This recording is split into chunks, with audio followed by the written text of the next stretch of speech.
conniving morning. Morning, neighbor, morning. Morning, neighbor, morning. Morning, you can keep your conniving morning. When you've been a corrupt in a bill, tell me morning. Now because your money done, you come with conniving morning. When you had your pocket full in a bill, tell me morning. Now because your money done, you hustle for tell me morning. Yes, morning, neighbor. Morning, neighbor, morning. Morning, neighbor, morning. Morning, I don't want you conniving morning. Neighbor, neighbor, joker. Neighbor, neighbor, joker. Neighbor, neighbor, joker. That's all the money that me walk for. A 2 pound note and a kill a piece. A 2 pound note and a kill a piece. A 2 pound note and a kill a piece. This is all the money that me walk for. I said money, neighbor, money, neighbor, money, money, neighbor, money, money. I don't want you conniving money. Oh, Joseph. Guyana and Guyanese, at home and abroad. Tune in to Guyanese Morning Time, hosted by Kadaki Amsterdam, where the sun always shines. Guyanese Morning Time, the people call it Guyanese Morning Time. Rhythm, Guyanese Morning Time. Intelligence and knowledge run the front line. We go again, Guyanese Morning Time. The people call it Guyanese Morning Time. Rhythm, Guyanese Morning Time. Intelligence and knowledge run the front line. We go again. We rise up early morning watching Tom's TV, where wisdom and knowledge, yes, it is the key. Exposing corruption over land and sea, where the wicked politicians they try to trick me. Guyana is a land for everybody. With 6 races should live in harmony. Is one set of people getting aisle money. Is one set of people doing the thievery. Beep, beep, Guyanese morning time. The people calling Guyanese morning time. Rhythm, Guyanese morning time. Intelligence and knowledge run the front line. We go again, Guyanese morning time. The people calling Guyanese morning time. Rhythm, Guyanese morning time. Intelligence and knowledge run the front line. We go again. This is a program that you all can see, sharing your views and your integrity. Like it, comment and share it all around. Pass it to your neighbor, safe and sound. A sad situation going on in this town. The voice of the people is getting trampled down. Out of the mouths of babes and sucklings, with Jah as ordained me to sing. I sing Guyanese morning time. The people call it Guyanese morning time. Rhythm, Guyanese morning time. Intelligence and knowledge run the front line. We go again, Guyanese morning time. The people call it Guyanese morning time. Rhythm, Guyanese morning time. Intelligence and knowledge run the front line. We go again. Stop fooling the people. You're promoting evil. Stop lying to the people. You are a part of the cycle. Stop fooling people. You're promoting evil. Stop lying to the people. You are a part of the cycle. I say Guyanese morning time. The people calling Guyanese morning time. Rhythm, Guyanese morning time. Intelligence and knowledge run the front line. We go again, Guyanese morning time. The people calling Guyanese morning time. Rhythm, Guyanese morning time. Intelligence and knowledge run the front line. We go again. They got Brickford, Bork and Mark Benchcop. David Hines and Kadaki Amsterdam. Sherrod Duncan, Nigel London. Normal Brown and Gavin Matthews. Big up Pastor, poor people governor. Simona Brooms, Robin Simpson, Hampton Green and Winston Jordan. And yes, we can go right on and on. Guyanese morning time. The people calling Guyanese morning time. Rhythm, Guyanese morning time. Intelligence and knowledge run the front line. We go again, Guyanese morning time. The people calling Guyanese morning time. Rhythm, Guyanese morning time. Intelligence and knowledge run the front line. We go again. The relatives and friends of young Wyndham Bacchus, they deserve justice. The family, the relatives and friends of our in Boston, they deserve justice. The family, the relatives and friends of Peter Headley, they deserve justice. And so when we say that Guyana is an apartheid state, we have the evidence to show.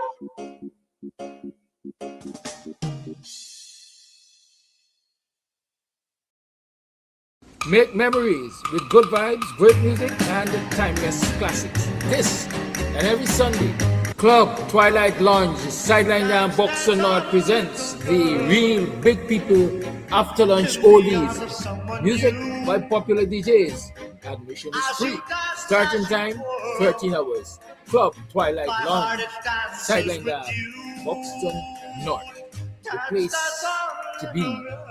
This every Sunday. Tell me what I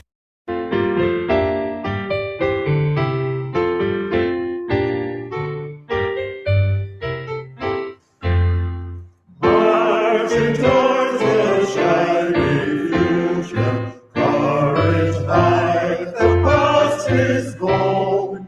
Overcoming fear and counting to glory, summoners gone.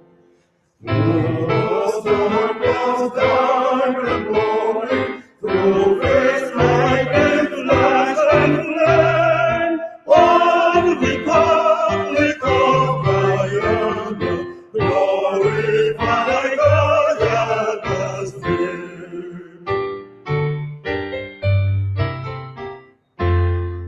Forward, forward, youthful nation, ride with power, the young man's might. May his strength forever bring to the strife and season be for right. From Guyana's face consummate to white surface raise thy grain.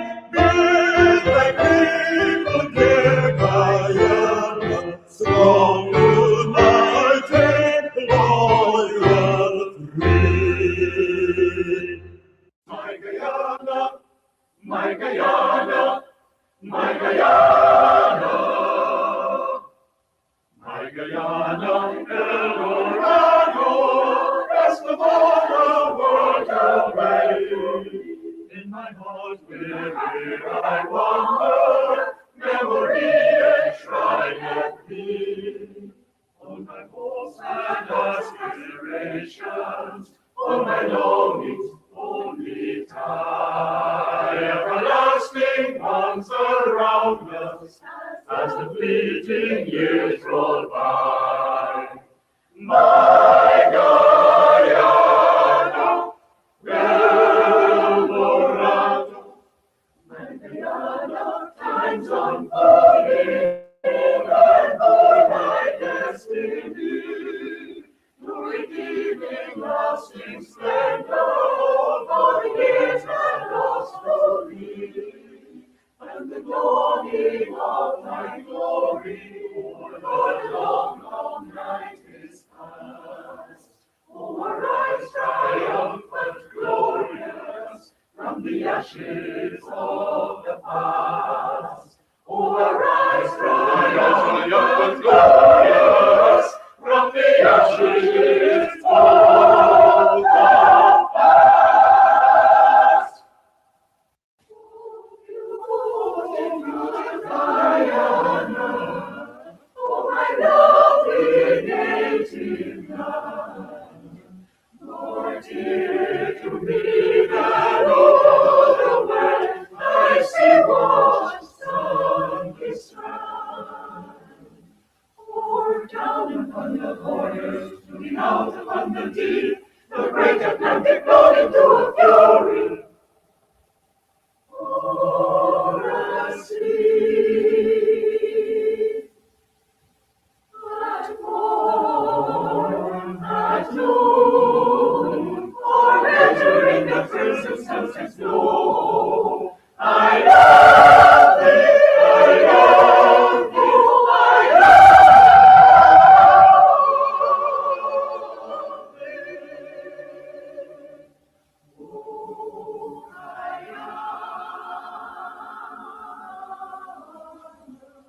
Oh, beautiful Guyana, oh, my lovely native land, told it to me that all the world I see was sun is strong. Oh, down upon the border, going out upon the deep, the great Atlantic flowed into a fury, flowed into a fury.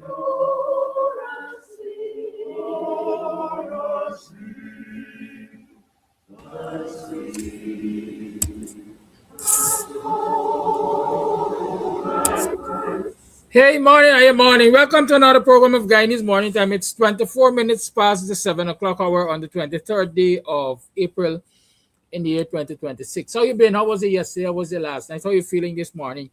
Oh, y'all getting through with them cash grant. I understand it's by it's time for y'all to be getting those cash grants, having registered and so on. Let me remind you also that it is tax month.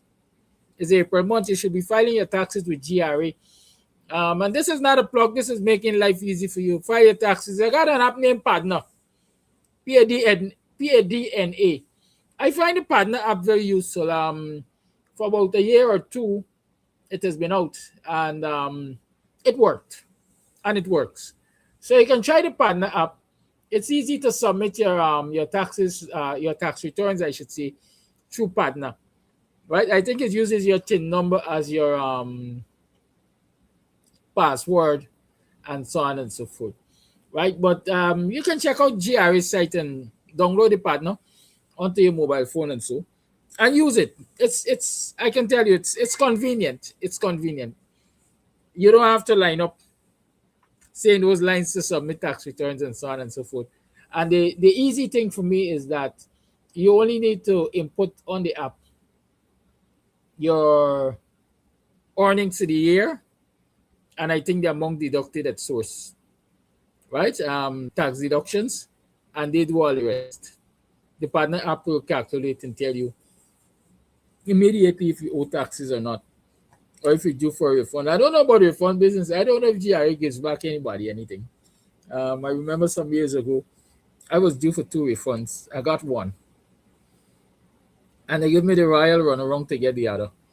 And I'm a person, when I get vexed with you, I just get vexed with you for little things, you know. When I get vexed with you, I just be very vindictive. I can't tell you how I do them after. But yeah, you could use the Partner app and submit your taxes. It's important that you submit your taxes, especially if you hope to tender for businesses, tender for contracts from the government and so on and so forth. Because one of the things you must get to submit a tender to complete a bid is your GRA compliance, along with your NIS compliance. So those of you who are interested in doing business with the government in terms of tendering for contracts, even if it's a gutter contract, you're required to have your GRA and your NIS certificates ready. Good. So at least remember to submit your taxes. Apart from the fact that it's supposedly a crime, tax evasion is a crime. Well, not supposedly. Tax evasion is a crime. I don't know we pay too much attention to that in this country, unless we are ready to be vindictive and bad-minded, you know.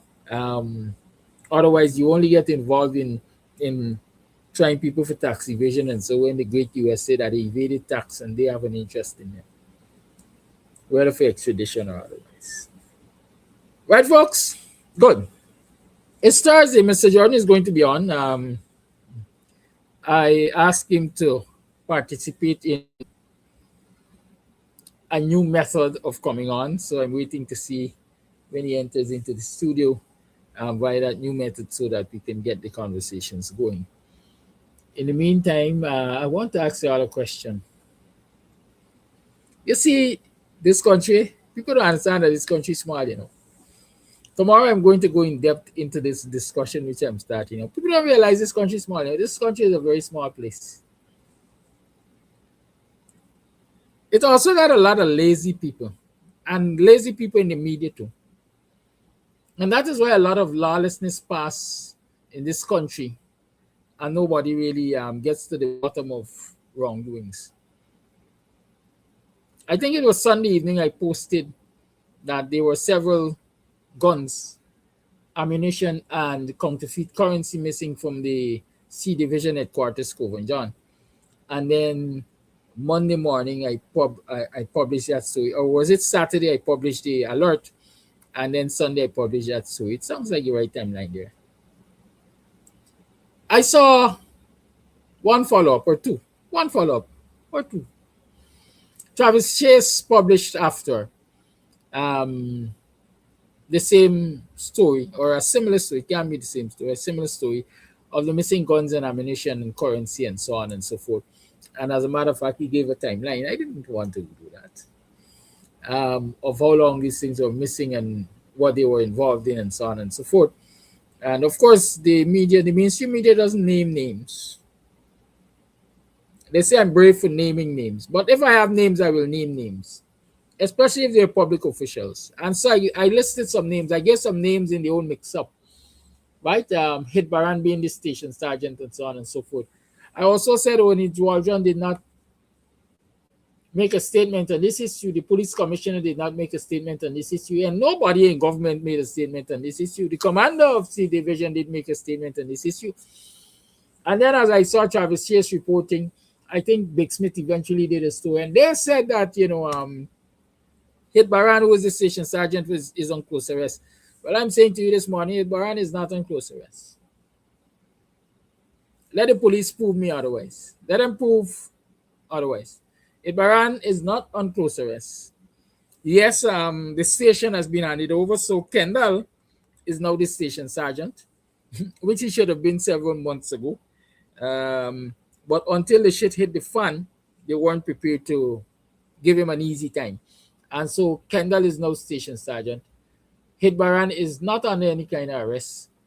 As a matter of fact, if you ask me, that story is dead and buried because it is alleged that the commander say, whoever want to know, let they go and investigate. Let they come and investigate.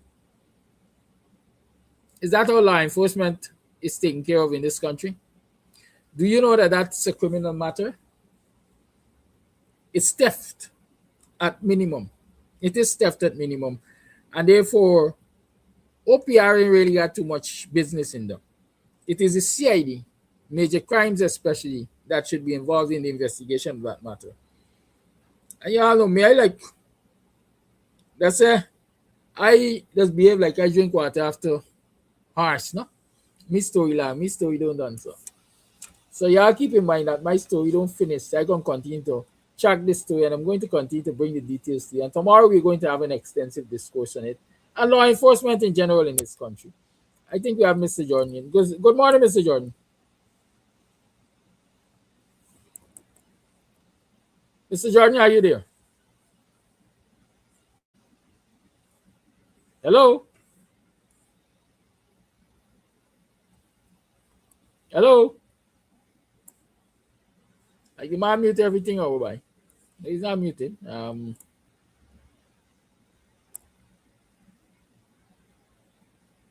you hear me? All right, yeah. So that is an issue there, and those are some of the issues we have to deal with in this society. We take too many things for granted, and we allow too many things to slide under the carpet until the carpet becomes so bulky that you can't walk on it because you're going to stumble on those very things that you stuffed underneath. And that is continuing to happening. And we're not doing anything about it. We're not saying anything about it. We have a society that is much, much more lawless. Trust me, much, much more lawless than not so long ago, than 5-6 years ago. And we're not paying too much attention to that. Maybe because we're getting the food, eating the bread. Our friends and cronies are doing well enough. Mr. Jordan.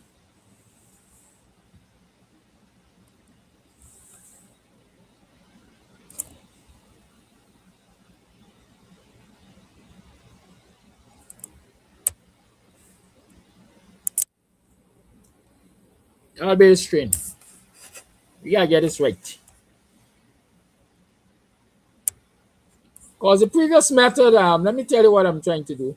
Previously, when Mr. Jordan is on and I try to talk with him. Unless I interrupt the program, I don't get to do that conversation. But with this method here, I'm supposed to be able to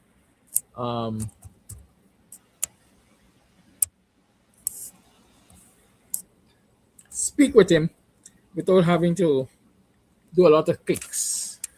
And so I'm trying to work with him on that one today. I'm asking him to work with me on this one today.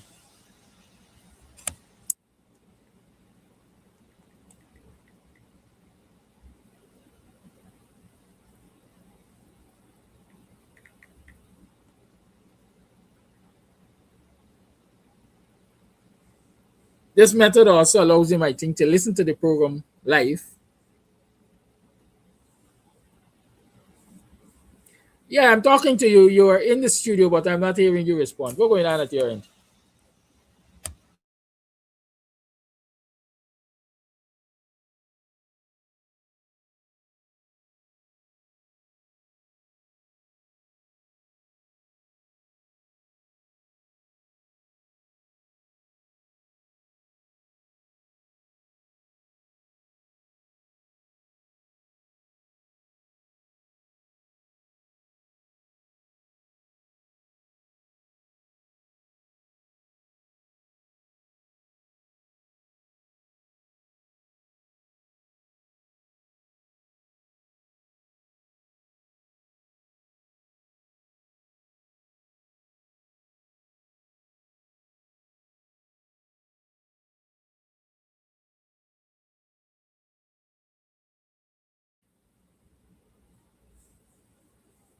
Yeah, that's the thing with technology. You learn new ways and new methods as you go on. All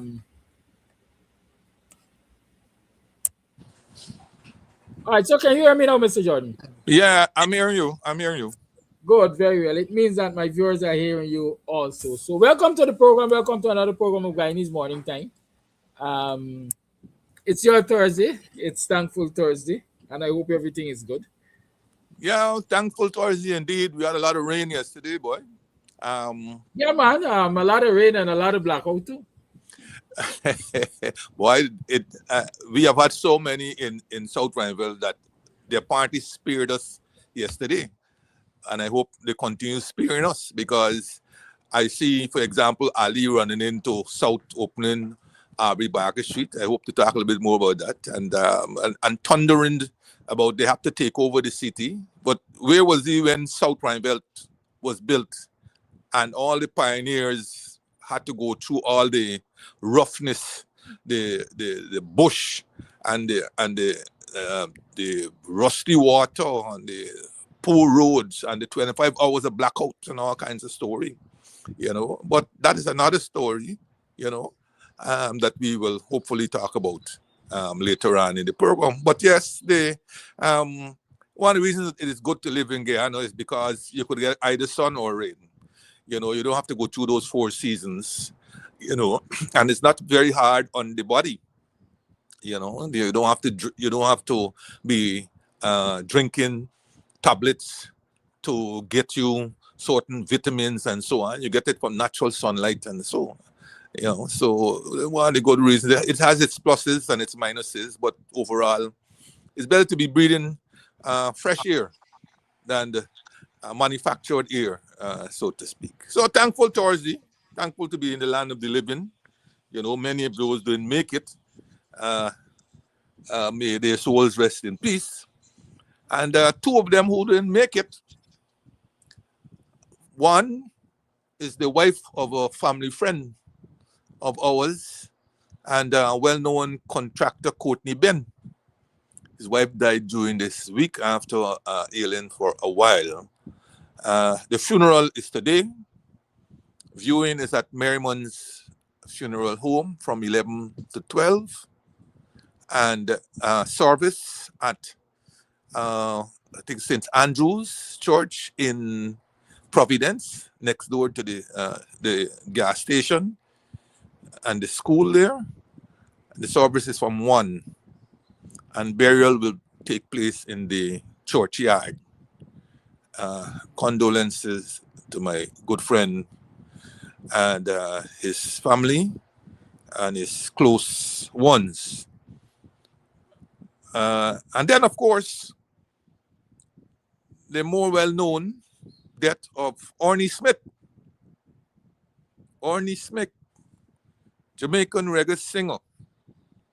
Dead at 80 years old. He died last week, Thursday, just after, perhaps, when we had finished this program. Orny Smith, well known especially during the 60s and the 1970s, had so many popular songs during that day. Songs such as I Can't Take It, All for Jesus,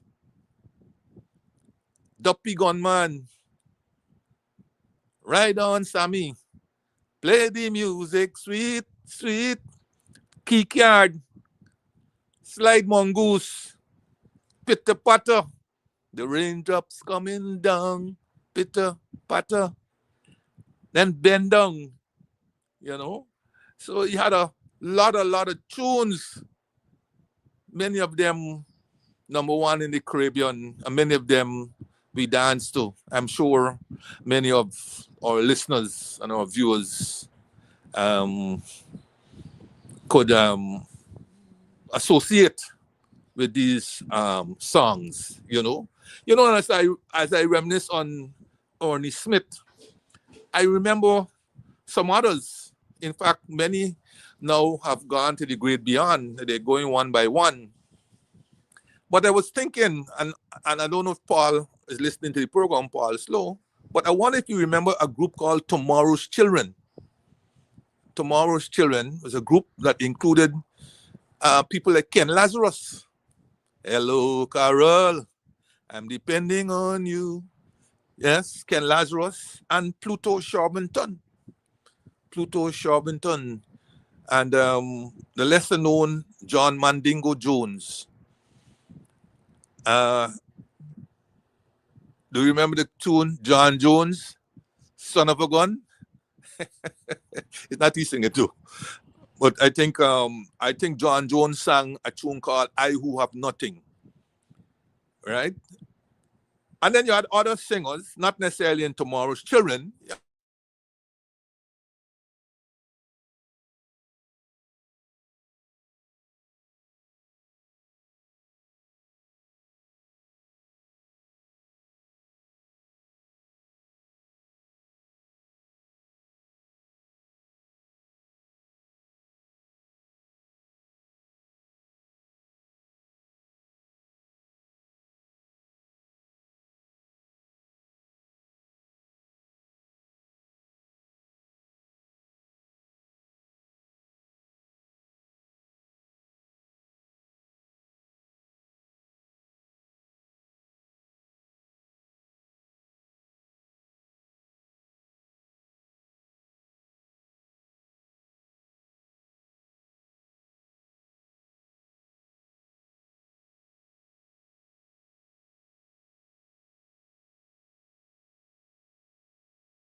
All right, I recognize there's no sound. I'm going to, I guess, Maybe somebody called Mr. Jordan's phone and he got disconnected. So we're going to continue with this experiment today. We're just going to go back to the old method. So I'll call Mr. Jordan the usual way and we will talk. So y'all be strain.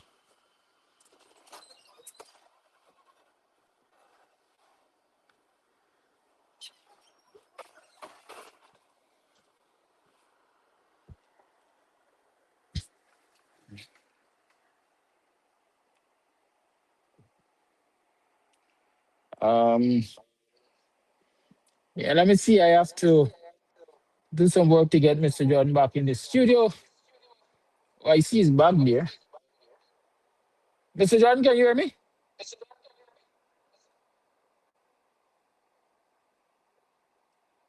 No, you can't hear me.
I want to serve my country.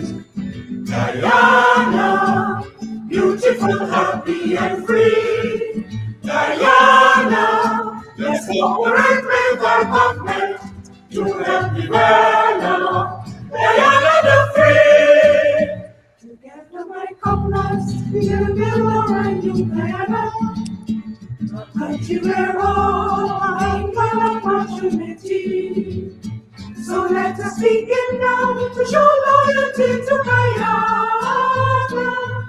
by showing love and respect for all that we. My brothers, my sisters, we will live and die here together. On to one people, one nation, one destiny.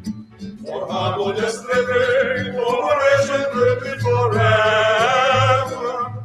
In work and play as we live as proud Guyanese. Guyana, I want to serve my country. Guyana, beautiful, happy, and free. Guyana, let's cooperate with our government to help develop Guyana the free. When it's time we settle all the rich lands in the interior, our natural resources are there in great quantity. And we will do farming and establish towns by the border. We'll grow more food so we would fill all Guyanese. My greatest desire is to serve my country, Guyana, and sincerely help Guyana to move along. Our government asks us that we study hard and we learn the things that will help Guyana to become strong. Guyana, I want to serve my country. Guyana, beautiful, happy, and free. Guyana, let's cooperate with our government to help develop Guyana the free, to help develop Guyana the free.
Yes, loud and clear.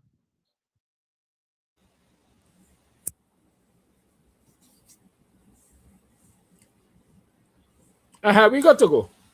Thank you, Good Mr. to go. Jordan, for your patience. Over to you. Yeah, no problem. No You were problem. It's our reminiscing program. on Pluto Shervington and the others. Yes. From tomorrow's children, right? That included Ken Lazarus and Pluto Shervington, John Mandingo Jones, and so on. And then, not necessarily tomorrow's children, I remembered Hopeton Lewis. Don't know too many people who knew him or know about him, but he sang a tune named Groovin'. I get my kicks from watching people. Right? That's the opening bars of that tune, Groovin'. It was quite popular, but I haven't heard too much about him afterwards. And of course, Dick Taylor. For your precious love means more to me. Yes, Vic Taylor had a very nice silky voice. You know, they said he was the second Boris Gardner. I remember Boris Gardner, the soul man out of Jamaica. Everybody sang reggae and everything, but Boris, I think Boris came to Ghana at least 2 times, right? He stayed at Pegasus Hotel back in the day. Boris Gardner, and of course, 10,000 volts of John Holt, right? John Holt was a very well-known Jamaican singer. And who can forget, of course, Jimmy Cliff, who I believe died, I think died last year or earlier this year. Um, and the one who is on top of the mountain, the summit, Bob Marley, of course, Um, Bob Marley wrote so many tunes that other people sang, when he was not that popular. One of the tunes he wrote was I Shot the Sheriff. And when he performed it initially, it didn't resonate. But then Eric Clapton, an American singer, he took that tune, slightly adjusted it, and made it for the American type audience.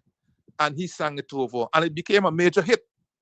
So I Shot the Sheriff wasn't a hit when Bob sang it initially, but it became a hit when Eric Clapton took it and sang it.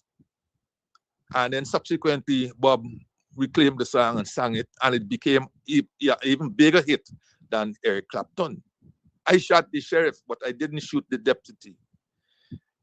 Yeah, so those were some of the singers, great singers, great singers. I mean, coming after them, you had a few good ones, quite a few good ones. Beres Hammond, right? Garnet Silk, and so on.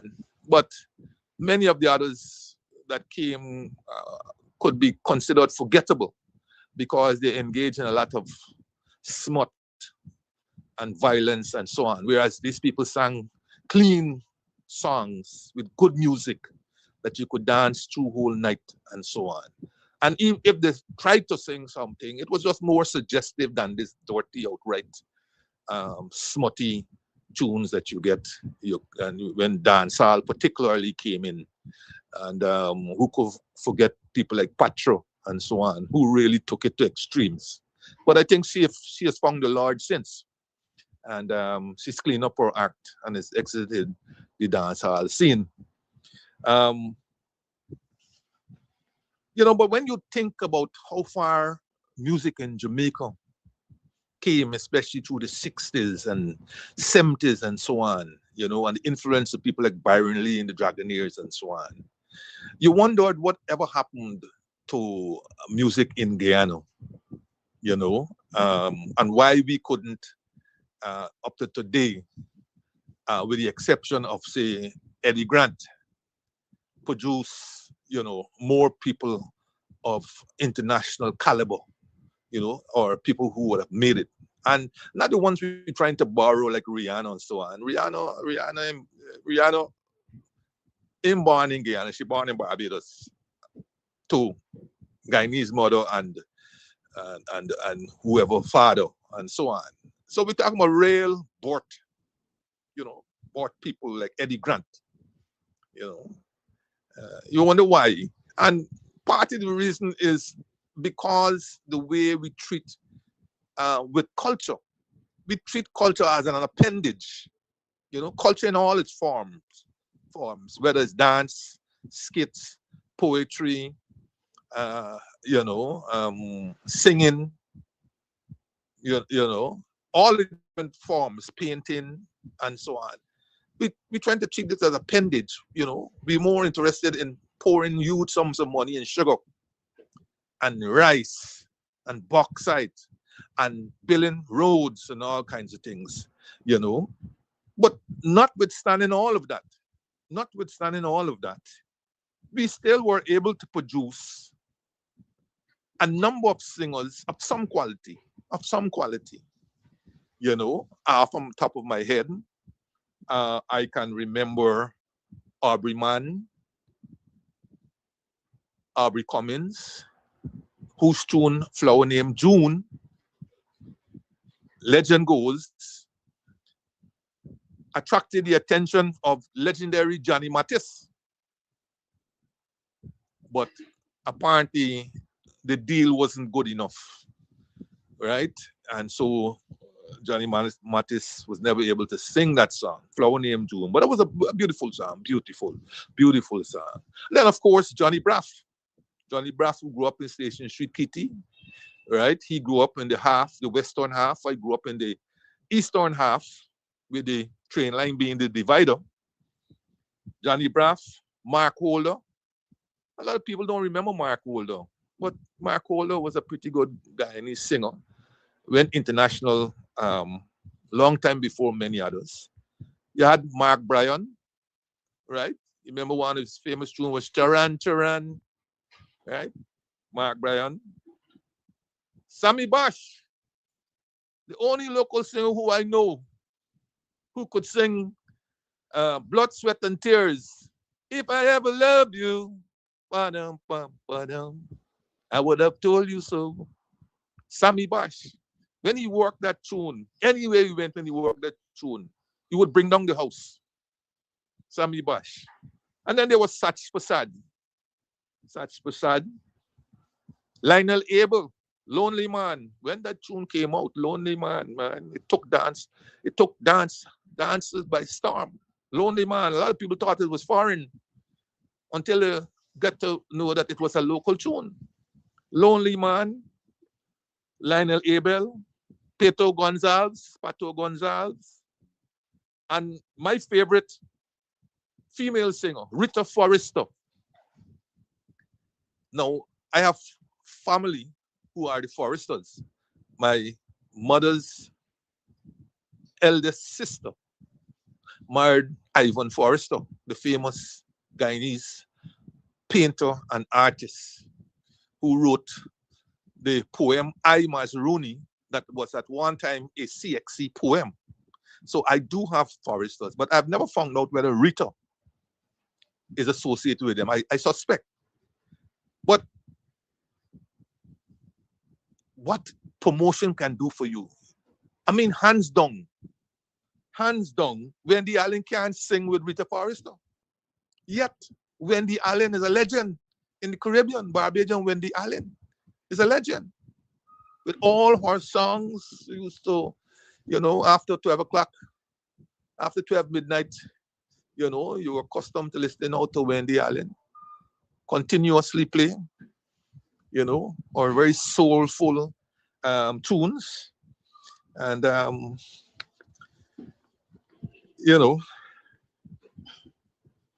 but I understand Eddie Grant, who wasn't successful in persuading Forbes about establishing a studio in Guyana, went to Barbados and established his Ice Records, and was able to produce a whole set of Barbadians, Red Plastic Bag, Gabby, Gabby of Jack fame, Jack who don't want anybody on the beach, and so on, Red Plastic Bag, all them. So Barbados got the jump on Guyana. Again, as I said, socialism, I don't know how much it had done for us, but, I think we went too far. We went too far into thinking that anything promoted where a buck can be made is capitalist. And so we killed that spirit in many people who became discouraged and took their money other places. And those who were here, they uprooted and went not only to America and England and so on, they went to places like Trinidad and Barbados. Quite a few Indians went to Barbados and established roots there, right, with their capital. And so we lost out in a big way. Up to today, we don't really have a studio of international quality. I mean, Bonnie Alves and them ought to be given medals upon medals for their stick-to-itness. And so, but we don't really have a studio of international quality. And as such, we're still not able to produce singers who can transcend the Guyanese scene, much less the Caribbean and the international scene, as he said, only Eddie Grant, and Eddie Grant had to go very early to England, set up his own band, right, called the Equals, right? And then when they didn't equal anymore, he went on his own and he made it fantastically, right?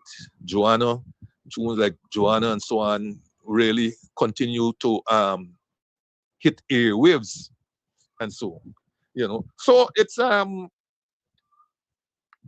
sad. And what is sadder is that this year is the 60th anniversary of our independence. Is the 60th anniversary of our independence. And you wouldn't know this. You wouldn't know this, that this year is our Diamond Jubilee.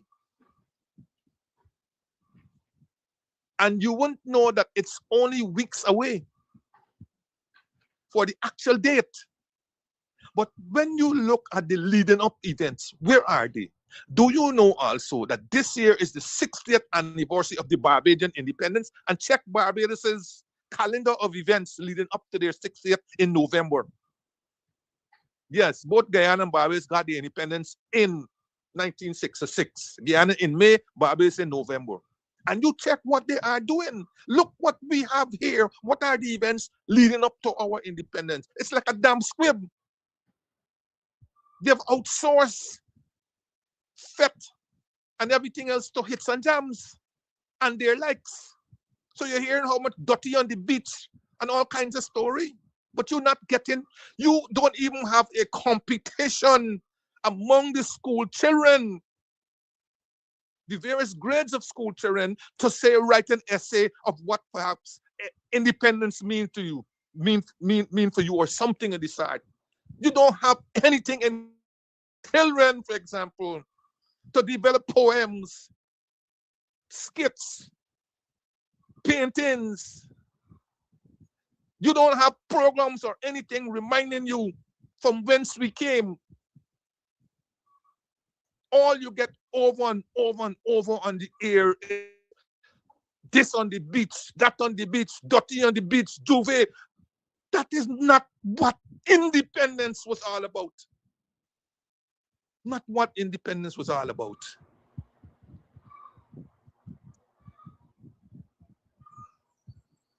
And that is why the level of patriotism, notwithstanding all that they said about Burnham, the level of patriotism that was imbued in us in the 60s and so on, post-independence, has gone, virtually gone. Thankful to Kidaki's program, every morning before he starts it, you get these level of patriotic songs that bring back the nostalgia to you. But you ask the average school child, you hear them talking, you hear government talking about bringing back civics. Bringing back civics, it should have never left the calendar. Never. Never left the calendar. And you know what? This thing seems to be infecting a lot of other territories in the Caribbean. I say this because I read where the opposition leader, Antigua and Barbuda has elections, I think, the end of this month. And I've read where the opposition leader, Antigua and Barbuda, as part of his manifesto promises, is that he will bring back civics, history and geography, Antiguan history and Antiguan geography back as prominent compulsory subjects in the curriculum. There's this recognition that we have lost our identity, or we're fast losing it. And a people who don't know their history is like tumbleweed in the wind. Anywhere they can be blown. And that is what you have right here in Guyana. That is why you got all this thing called scrapes and all this kind of story. They don't have a clue. They don't even have a clue to Guyana. In fact, what is getting more annoying is that if you ask 10 people randomly, what is the size of Guyana? You can't get 10 out of 10 answers.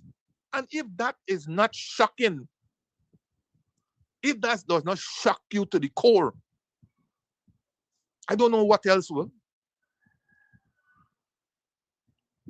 You telling me when you grew up in the 50s and the 60s and the 70s and the early 80s perhaps, do you think anybody dare tell you, ask you, what is the size of Guyana, and you didn't know? Certainly, at least in square miles, because in kilometers you get, you get sometimes 215,000, 214, 917. But at least in square miles, it was 83,000 square miles, not 83. 83,000 square miles. At least on that part of the geography you knew. But what is sorely lacking in this country, even more than that, is the history of this country. And I saw a debate coming up, ongoing, not coming up, about history. Everybody agrees that history should be taught, but then everybody now starts another debate. Whose history or whose interpretation of history? Man, just teach the facts and let the people interpret it themselves. The fact of the matter is, people are growing up without knowing this land called Guyana.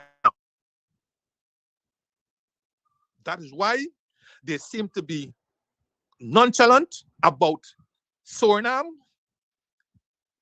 Venezuela, and Brazil, all of whom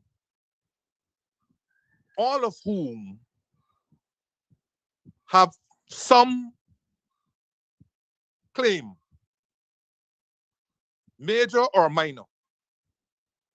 Brazil doesn't have an outright claim, but you see, the borders at Brazil are so porous that people can walk over anyway. And you establish, before long you establish. Now people are suggesting that even the Rupununi now, as a Guyanese, you're probably going to have to get permit soon to go.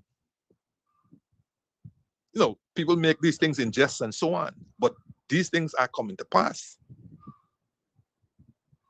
So you got this diamond anniversary coming up, and you won't believe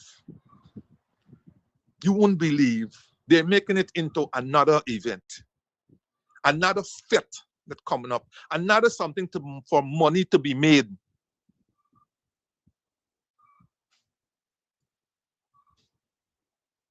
Frolic, wind down, bend down low, stink and dirty. That's all the common threads that you're hearing for our Diamond Jubilee. Shame on these people. Freddie Kissoon, when he was a bit saner in his writings, used to say something about this government and the people who make up this government. It is his belief that they were not as patriotic as Barnum's PNC. And he's right. He's right. We may not have had a lot of money in the 70s and so on, but one thread was common. If you didn't have a sense of pride and so on, and no amount of money will give you that pride, and so none.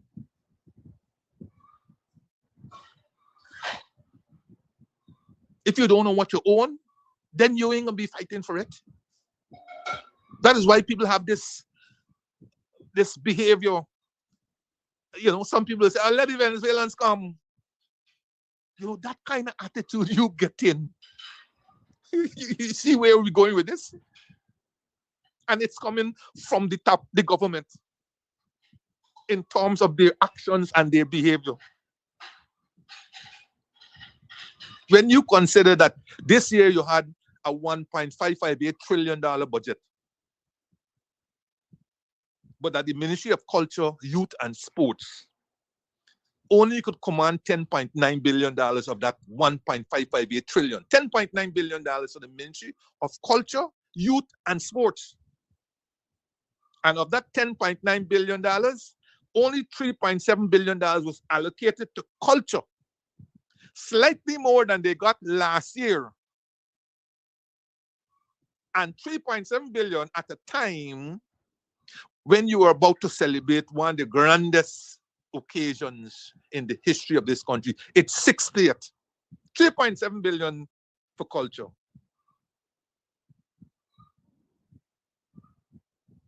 And a lot of that is going to fets and high price parties and jump up in the avenue and so on. That is what we spend it on.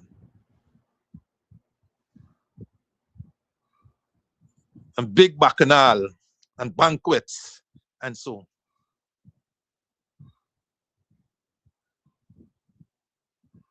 And in all of this mess, I think Win in their recent launch has brought back some sanity to what should be our celebration.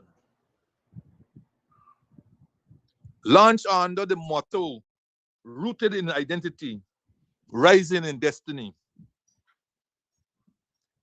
The Win 6-week program aims to focus on a profound exposition of Guyanese soul and sovereignty.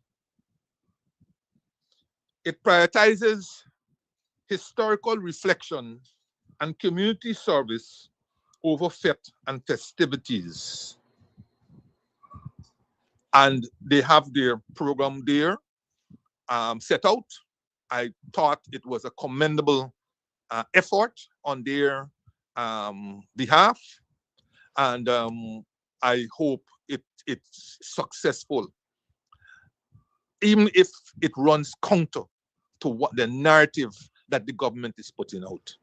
I'm still waiting for the other major opposition party to come out with their program. And I hope I don't have to, like Bob Marley sang, wait in vain. Because by now, I would have hoped from the time the clock struck 12 midnight on December the 31st, 2025, the PNC would have run out, unveiling their program of activities leading up to the 60th anniversary, because it was Forbes Burnham, the founder leader of their party, who led us into independence. Are they waiting for this government? Are they waiting for this government to lionize Forbes Burnham in the context of the 60th anniversary?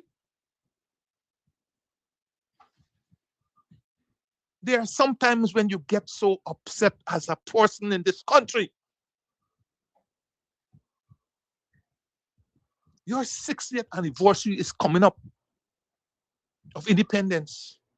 The founder leader of your party was the one who led you into independence. At a time when the other great leader of this country, Cherry Jagon, didn't accompany you to the London conference, but had the good sense on Independence Night, or on the eve of independence, to hug on stage at the National Park, creating a sense of unity. What you waiting for, PNC? Couple weeks before, you can't even unveil a program of activities, notwithstanding whatever financial distress you may be in, to at least make certain that the founder leader, Lyndon Forbes Hampson Burnham, is not forgotten in this celebration. Because as night turns to day, the PPP is not going to mention his name if they can do it in this 60th. There are simple things that can be done that don't have to cost you a whole set of money. Where is your program?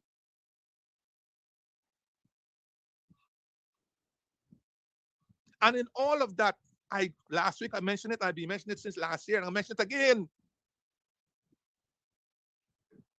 In couple days, in a matter of days.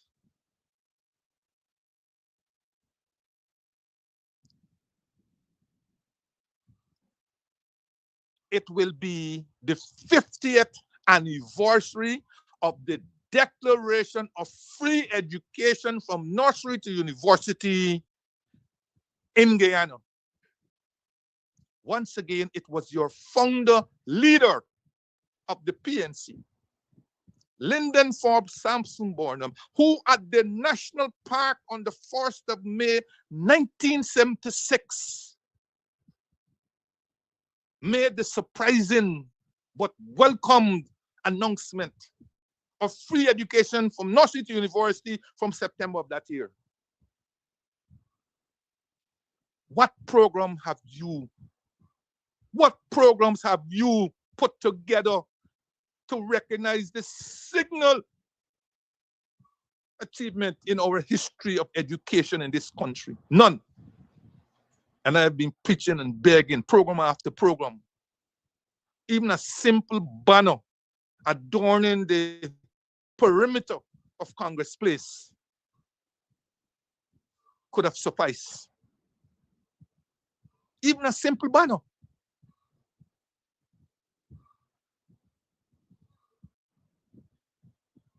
Is that too much to ask for? God spare next week's program, which is the 30th of April, and the next day is a holiday, 1st of May. I am hoping that I can use that program, at least the first half of it, to share my reflections of University of Guyana and attending, being among the first batch, because I attended University of Guyana from September 1976. I am hoping to give my reflections, use the first half of the program, if not the entire program, reflecting on my time at UG, and at my time leading up to UG and my post-UG, what UG has done for me and the society and the development of this country. That will be my contribution. And I'm hoping, I felt that since nothing much is being done for our independence in that patriotic manner, I thought that as I reflected on the life of Orny Smith and all the other Jamaican singers and so on. Jamaica is a beautiful country, and they take art and culture seriously. I remember during 1972, during Carrie Festa, there was a choir that came from Jamaica. I think it was called Sing Out Jamaica. Sing Out Jamaica. Beautiful choir came here and performed during Carrie Festa. And after then, I think we had formed a Sing Out Guyana. I don't know that it lasted. There was a Haitian group that was brought by Lavina Williams, I think was her name, that did some fantastic dances and so on. And I think Burnham persuaded Lavina Williams to open a dance school in Guyana, and she became the first director of that Guyana School of Dance. I think it was in National Park, I believe the school was. Where is that today? I don't know. I hope the school is still around. I don't know if we still have a national choir in Guyana. I know 1, 2 people though who would have been part of it, Fox and David Jor and so on. I don't know if we still have a national choir. But these things, you could feel how I feel about these things. It's not but being an old stager. Patriotism is had nothing to do with old people. Patriotism should come from birth. Should come from birth. And it had nothing to do with what Guyana did for you, or your experiences, bad or whatever. patriotism should come as something that is imbued with, you develop and it drives you. So I am hoping to do some reminiscing as part of my contribution to the 60th anniversary of independence. And so in that regard, I want to recall some singers in various genres. I may continue as I remember the names and so forth, who have contributed somewhat to the development of music in this country, both old-timers and contemporaries. So I will do that for the singers, and then I want to recall some bands, back in the day bands, and bring back that nostalgic memory to you. So of course I said at the top of the food chain would be Eddie Grant. Eddie Grant, well-known Eddie Grant. Eddie Grant and the Equals, and Eddie Grant without the Equals. And of course, Dave Martins and the Trade Winds. Oh my goodness, I was playing some the other day. There's something else. And then you had, y'all remember Phil Bumpy Dino? Eddie Hooper? Terry Nelson? Boss Man? I hope the play is soon. Oh, we welcome. Oh, we welcome. Oh, we welcome independence to Guyana. Pam, pam, pam, pam. Yep, Terry Nelson, Boss Man. Halagalo, the man who had Halagalo Records. And I believe HGP Nightly News, or HG TV, HGP TV, I think it was his, somewhere in BV there or something, right? Then you had Eddie Neblett, of course, Gordon Bevan, Zorina Ali, Pamela Maynard,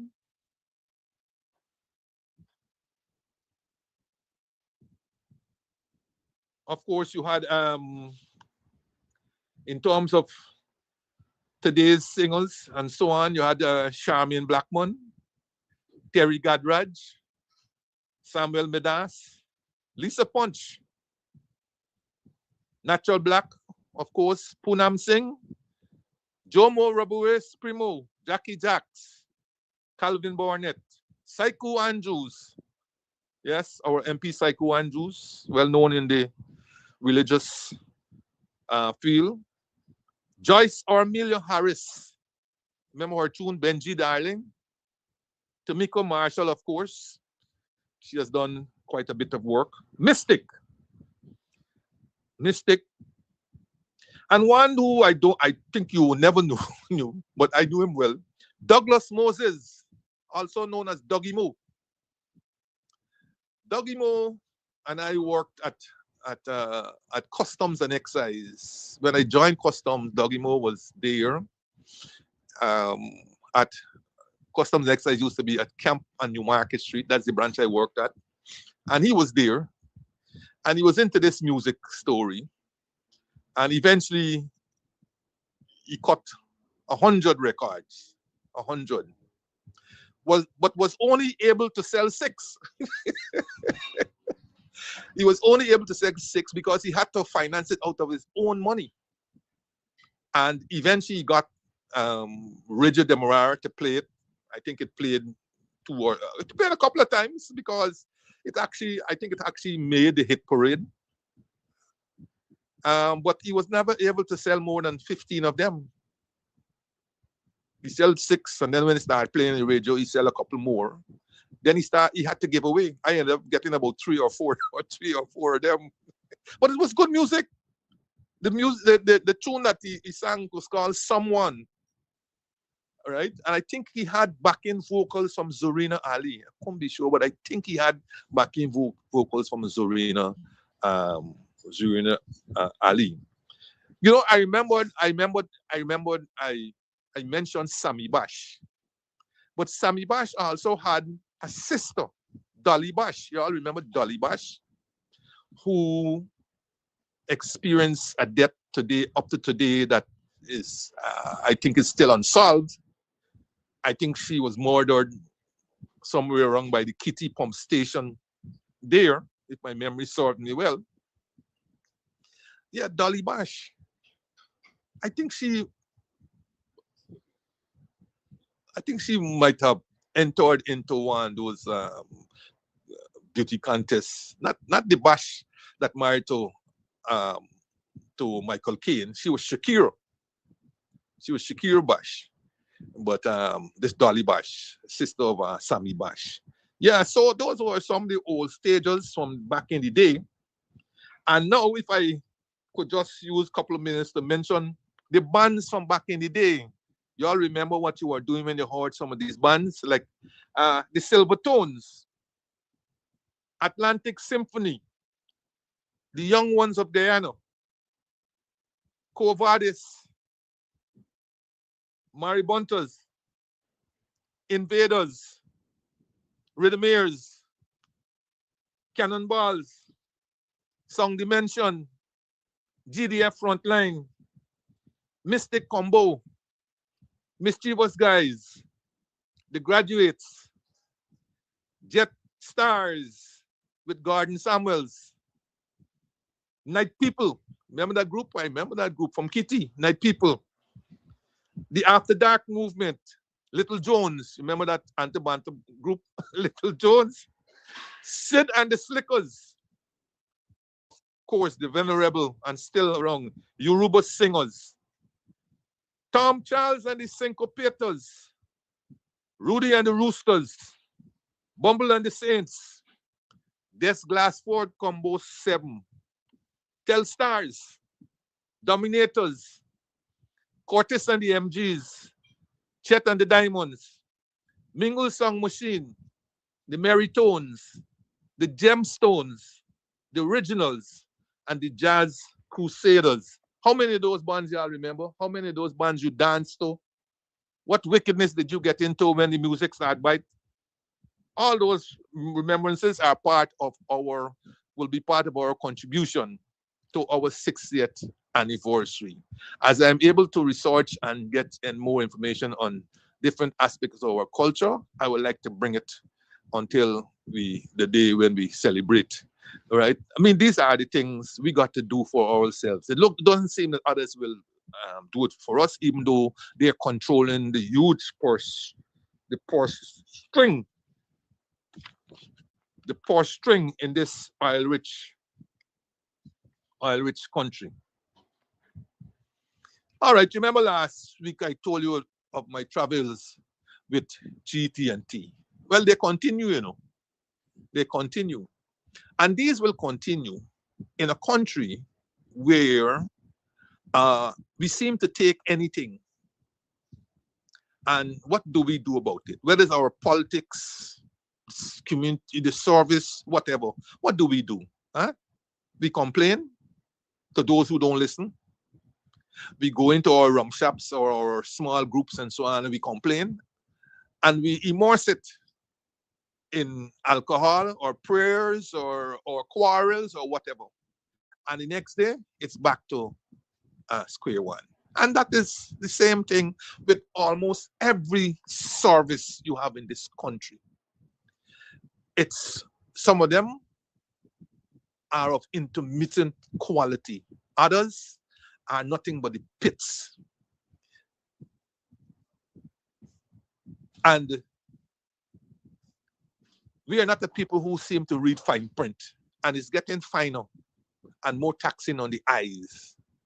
And with social media and so on, a lot of these service providers don't seem to understand that in Guyana, there's still a large number of people who don't have access to social media, don't have access to phones, fancy phones, can't afford data and all these different things. And notwithstanding all these things here, this government is wake up and talk about digital this, digital that, and so on. Large numbers of people don't have the money or the wherewithal, and the government is not providing it where you could go and get free Wi-Fi and all this kind of story.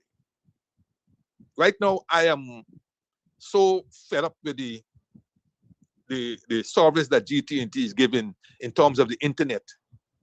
I have gone now to get redundant internet. So I'm running 2 internets. When one go down, you try the other one. When the other one say you can't get in, you try the other one. You can imagine the cost that you got to go through for this kind of story. You can imagine if you have a business, the cost that you got to incur because of this.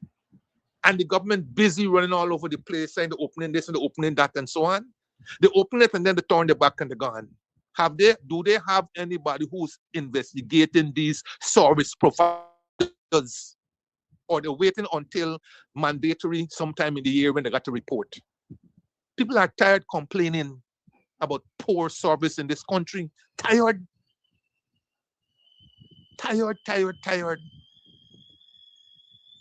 So after last week's mountain off I gave to them, I got a call, right, from some technician telling me that they were going to come. They didn't come. Then another call from a technician. Yes, we had a problem. That's why we didn't come. But we are programming you for some other time. Get another call again. Okay, we're programming the set and we'll be there shortly. Finally, I get a call 2 days ago, I think it was. Today is what, Thursday? Tuesday. Got a call. Technician says, this is technician. We have programmed your set, but there's a problem. What is the problem? We can't come because they told them, they, who must be the management or whoever, told them that I have a balance on my account and I have to pay off this balance. So I'm like, crazy. What on earth is this? I've never had a balance with GT&T or any one of these service providers. In fact, they always have a balance to me because I don't wait to get bills. The bills don't come anymore in paper form. They come online. Sometimes they come, during the month, towards the end of the month, and sometimes they come after the month is finished. But I don't wait. I try to assess how much I would owe and then go and pay forward. So I said, my friend, that's not true. That cannot be true.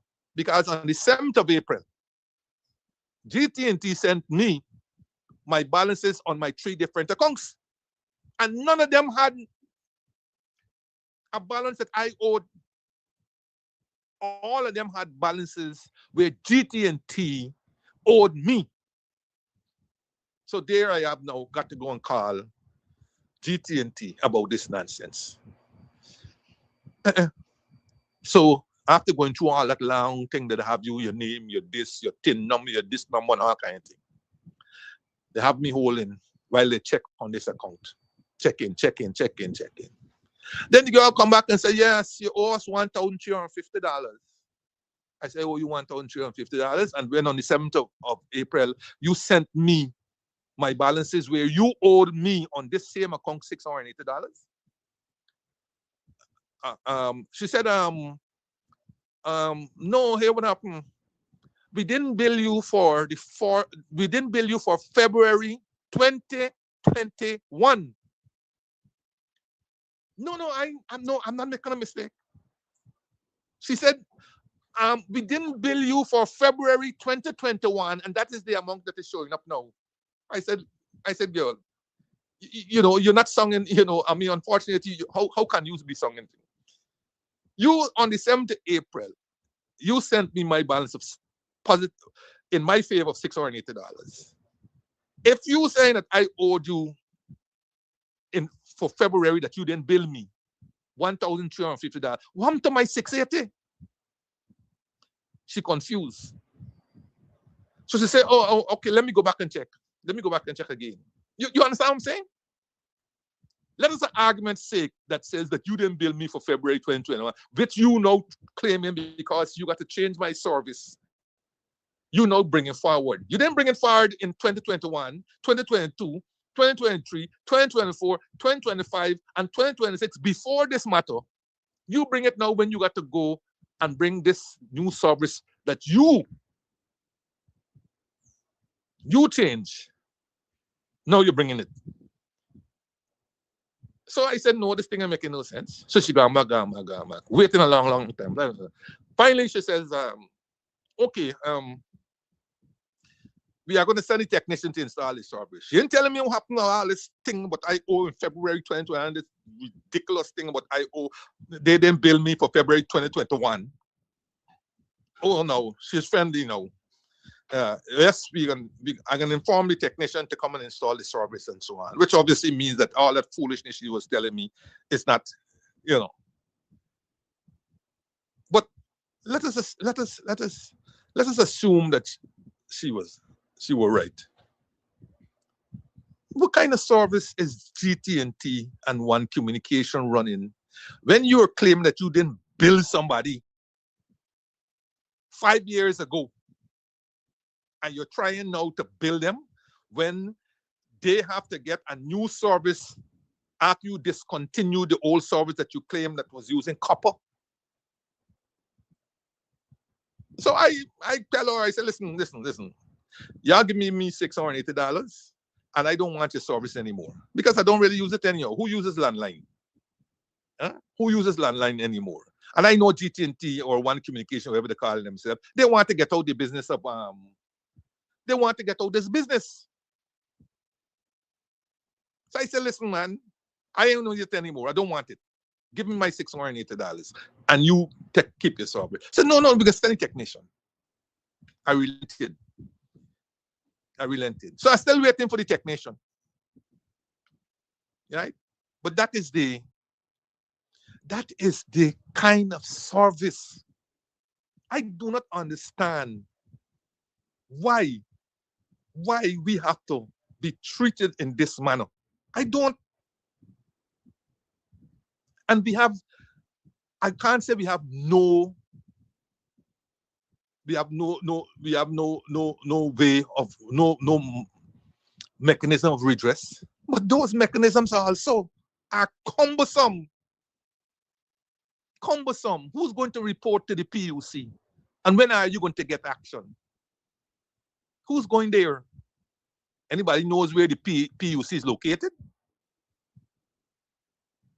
Who's going there? And what will they be able to do? But that is a really unfortunate situation that we are in a country that is supposedly growing at the rate it is growing. But to me, it is growing out all the little manners that it had left and all little service that you could have looked forward to. Nobody cares anymore. If somebody starts out with good service, quality service, and so on, pretty soon there's that lapse. If somebody starts out where the quality of the product is something to rave for, pretty soon they lapse.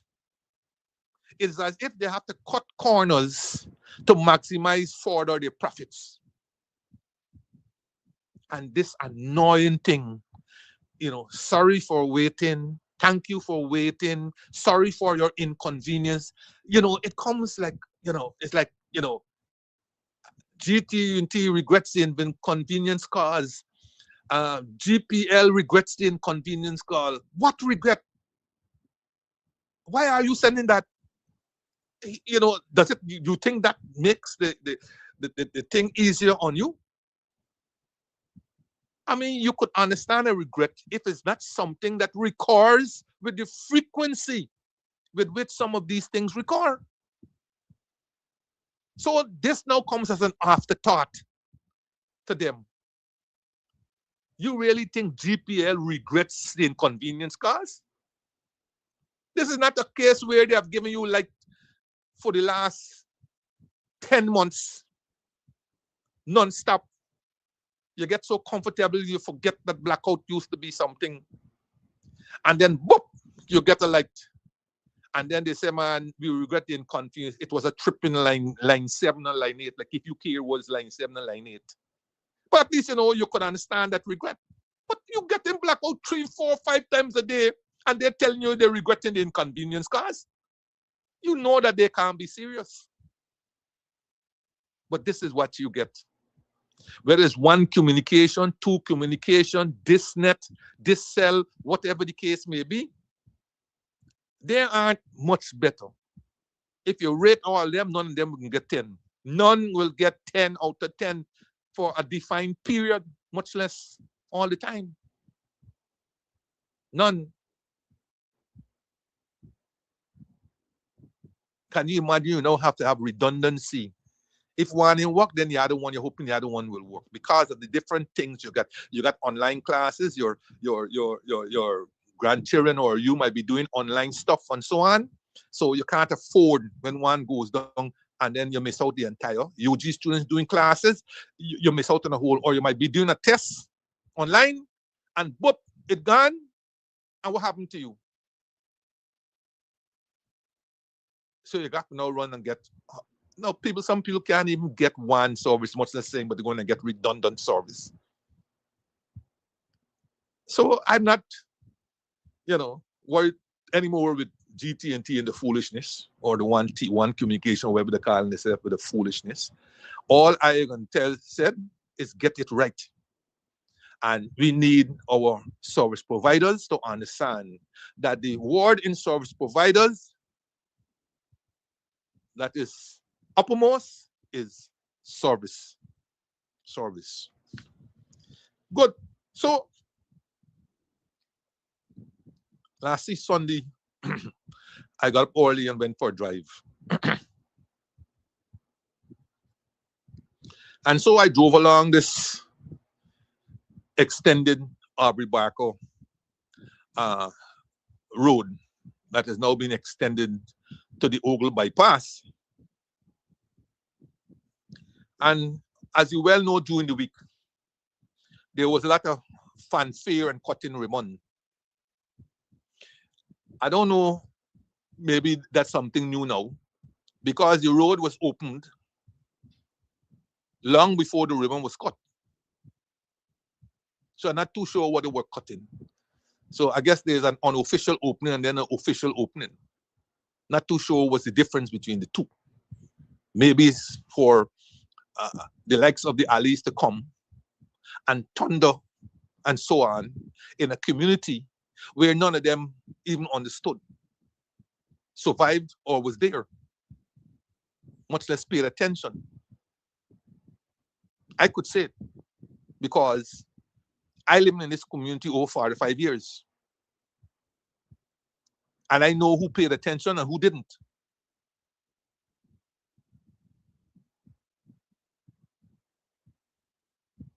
The study that talked about Aubrey Barker Road being extended to Ogle was done under the coalition government. And a quick recap is, Ramatar went to Inya in 2014, I think it was, or early 2015. And he got $50 million loan to do the Ogle bypass road. There was no study that was ever done. So him getting $50 million was just that, $50 million. When we came in 2015, that loan remained unsigned.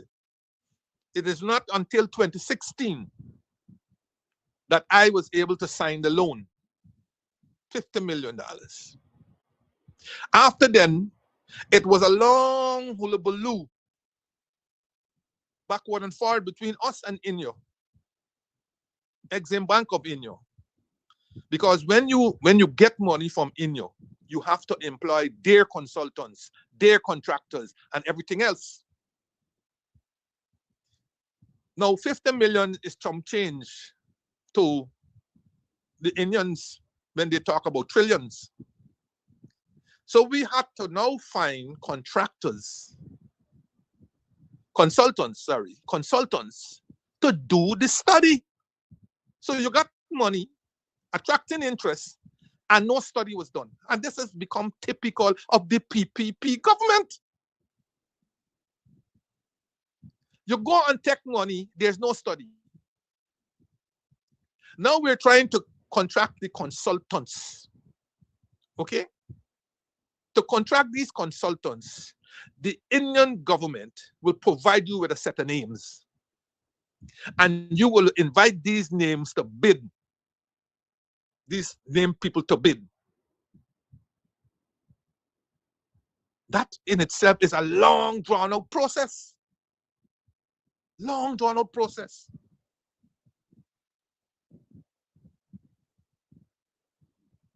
And sometimes when they bid more than you could the loan indicative category can afford. So you got to go over again or see if you could negotiate with them to negotiate it down and so on. But anyhow, that took a long time. Eventually, we were able to get the consultants. I'm trying to remember their name now because they're still hanging around here now, and they're supervising. The ones who did the study are actually supervised the construction of that road, and I think they're also supervising the extension to that road. Anyway, roughly $2 million was used up out of the 50 to finance the study. When the study was finished, it said to do the road from the East Coast Public Road to I think it was to Eccles, Ogle to Eccles, with the connectors being Aubrey Barker Road, and there were about two or three other connectors before you reach Eccles. That study said the project cost will be in excess of $200 million US. Oh, and the study provided for light rail, not as part of the cost of the road, but it provided for a division between the two sides of the road, the eastern lane and the western lane. In between there will be a space that will be left for light rail should the government down the road decided to put in light rail. But it wasn't included in the cost. The cost for the road from there to Eccles with the connectors was over 200 million. We said at the time, look, we didn't have that kind of money. The loan was only for 50 million. 2 million was already used up. And so only 48 left. And even if we were to put a bit of money, remember we didn't have oil money yet, we still would not go anywhere near. So they adjusted the study. We asked them to adjust the study. But however the adjustment, the road was going to cost in excess of $100 million US.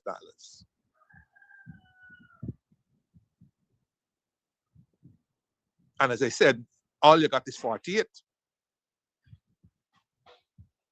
So it was a non-starter. The government came in 2020. They had a study that was already there now.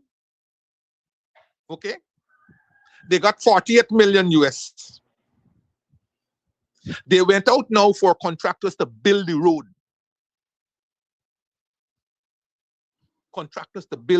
Knowing fully ready the road is going to cost well in excess of $100 million US. But you know what they put as the sum, the engineer's estimate? The engineer's estimate was put as $48 million US to build the road from Eccles from Ogle to Eccles bypass without the connectors, was put as 48 million. That was the engineer's estimate. No wonder you got to get biscuit roads in this country. That was what our engineers at Public Works said was the estimate to build the road from Ogle to Eccles, the bypass. Even though the study showed that road bypass without even the connectors will be well in excess of 100 million US. And so said, so done. When the three Indian firms bid, none of them came below 100 million US. None of them. And in fact, the one that got the contract was the highest. But they had something in their thing that says adjusted for X%, I think was 10% or 5%. And when you adjust for that, they then came down below the other two. And they were selected. But their price was I believe 120 something million US dollars. And you know what? I kept saying this before and before. Instead of the government nullifying the bids, because it was way over the engineer's estimate, the government awarded the contract to the 120 something million US dollars, which meant that $48 million was going to come from Inyo, and the balance of 60 something million, 70 plus million US dollars will be paid by the government of Guyana.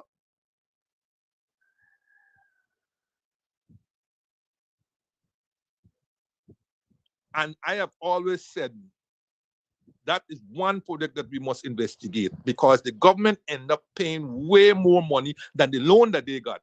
And if that were going to be the case, that project should have then further been subdivided into the part that Inyo was financing for their 48 million, and the other part that could have gone out to international tender, in which the Indian firm could have bid. But at least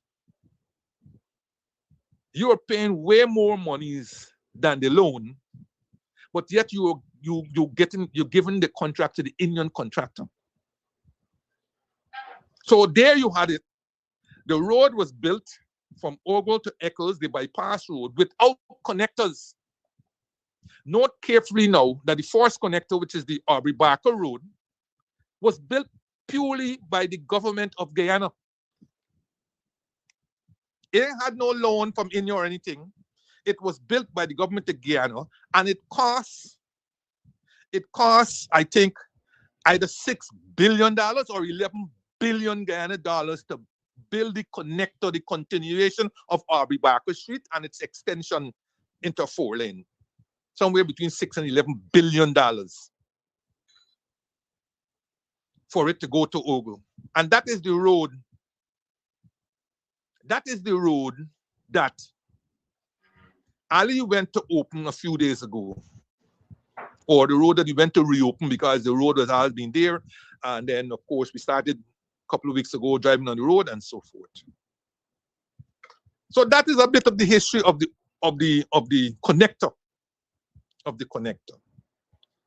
Beyond the history, Ali made what everybody knew, because in the 2023 local government elections, the PPP had spent so much money that it made their intentions clear that they wanted to control all the towns in this country. And the only ones that eluded them was Linden, New Amsterdam, and the big prize Georgetown.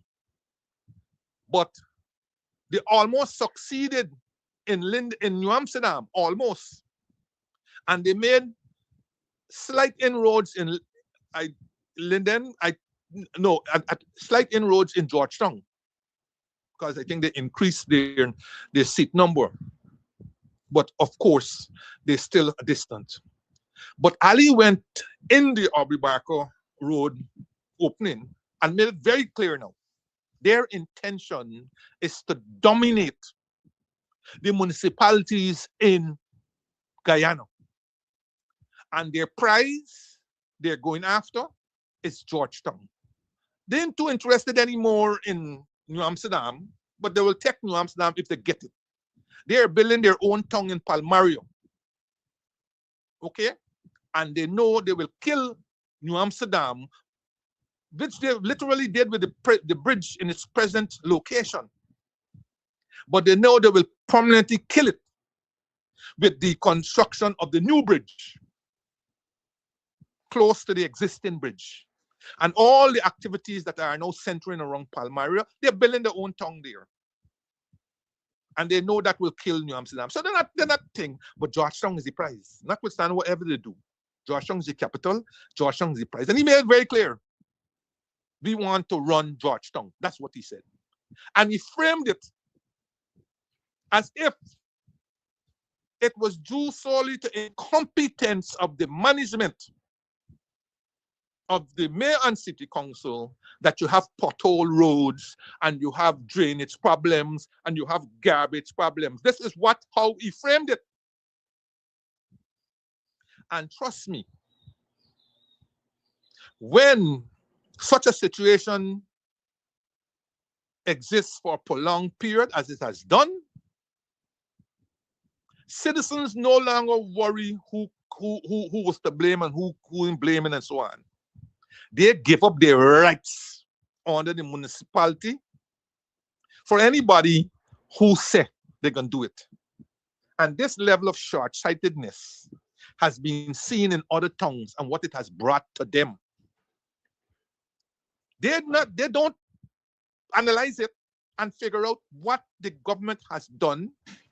They don't analyze that under the coalition government, Georgetown appeared healthier, cleaner, more attention was being paid to it. Why? Because one, the management of the mayor city council was allowed its free reign subject only to the Municipal District and Councils Act, in which a role is played by the central government. Two, in addition to paying the city council its rates and taxes in a timely manner, the government ensured strong support to the mayor and city council in terms of fiscal transfers, both regulated in terms of the formula and unregulated in terms of the fact that Georgetown is the capital city also. At the time when we didn't have money, we transferred over 600 million Guyana dollars to the city council in that short space of time. We paid garbage contractors in, I think, something like about 800 million accumulated deficit that they had with the three garbage contractors. That is the kind of money that when we didn't have money, that we gave to the mayor and city council. When we entered in 2015, we had cleaned up Georgetown. Only this morning, I was reading a letter in Kaito News. And you could see the tears of the person who wrote it about what is happening to our arch in Brickdam. It is right back to when we came in 2015. Vagrants, rusting, the lights don't work, vagrants all over the place, garbage, right in the heart of Georgetown, Brickdam. Many of you who don't know, all Georgetown stopped at Vestingen Road. All Georgetown stopped at Vestingen Road and Brickdam, going right up to the seawall and the Demerara River. That was all Georgetown. All the other places were villages, Wortmanville, Working, Ross, Lodge, all those adjoining villages there, Newtown, all those were villages. They weren't part of Georgetown. And look, the crying shame, the arch that they got there, that was given to us for independence, representing the 3 counties of this country. Garbage, vagrants, rusting of the arch. Nothing is being done. That is how we found it in 2015. For you who don't remember, all I just sit down there and jumping up, clapping, clap, clap, clap. I don't care whether the brat invited the crowd. There must have been many residents of South Rhineville who attended that opening. And they were standing up clapping, yeah.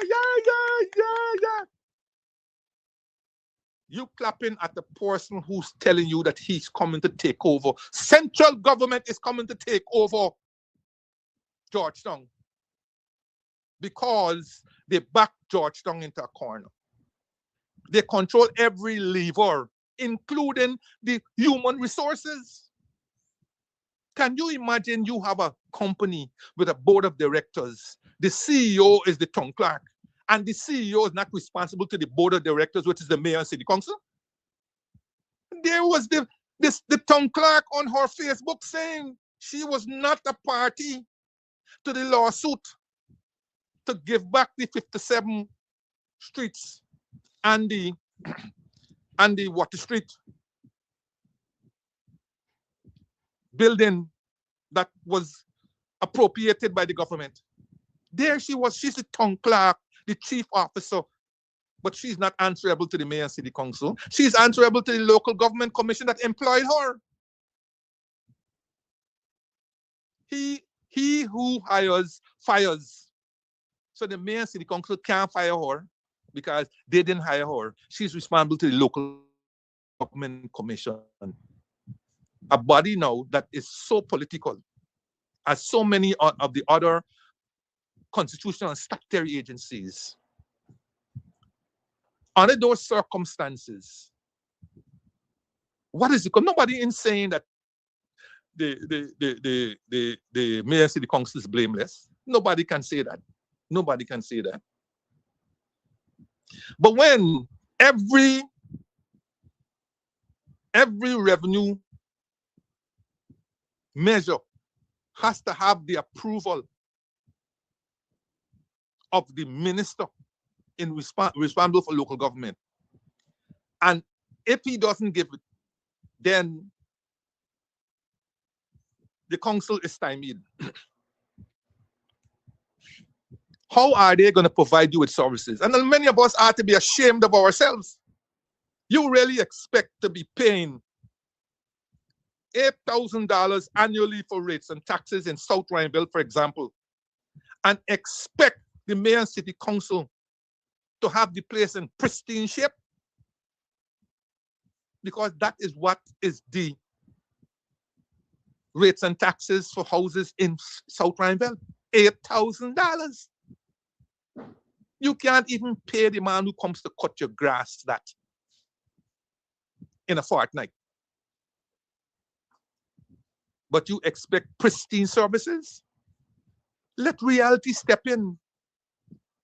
The day the government takes over the municipality is the day whatever little freedom that you have left is completely gone. Because this government, you don't recognize it. If they don't control you, they don't feel comfortable. Municipality will be a thing of the past. And we are clapping and all kind of story for. They gave garbage trucks to Region 6 and Region 3. Did they give the city council any? And we're giving people garbage trucks for when A, they don't have drivers. B, they don't have the money to repair those trucks when they go down. What are you giving them for? They can collect garbage in the first couple of weeks, and when they break down, they're parked because the council doesn't have access to the resources to repair them. And if you're giving me trucks, it means you have to give me driver.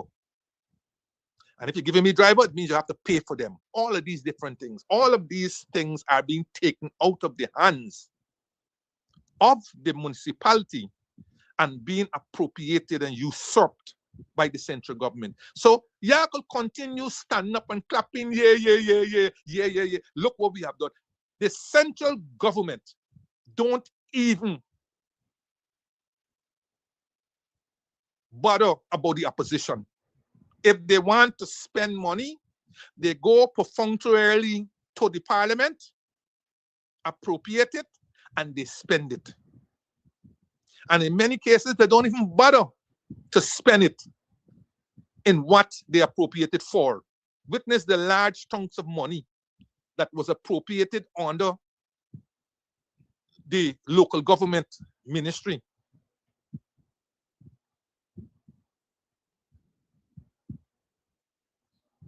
or I think it's on the house, yes, under the local government ministry, millions of dollars to do the markets, but was subsequently transferred to the Ministry of Housing. And when Ganesh during the budget saw it, he said, but wait, you're showing latest estimate of so much. But no works was done on the Stabrook market. Then you're going to find out that the money was transferred to Ministry of Housing because they couldn't start the works at Stabrook market. You see, yeah, go ahead. Go ahead. Go ahead.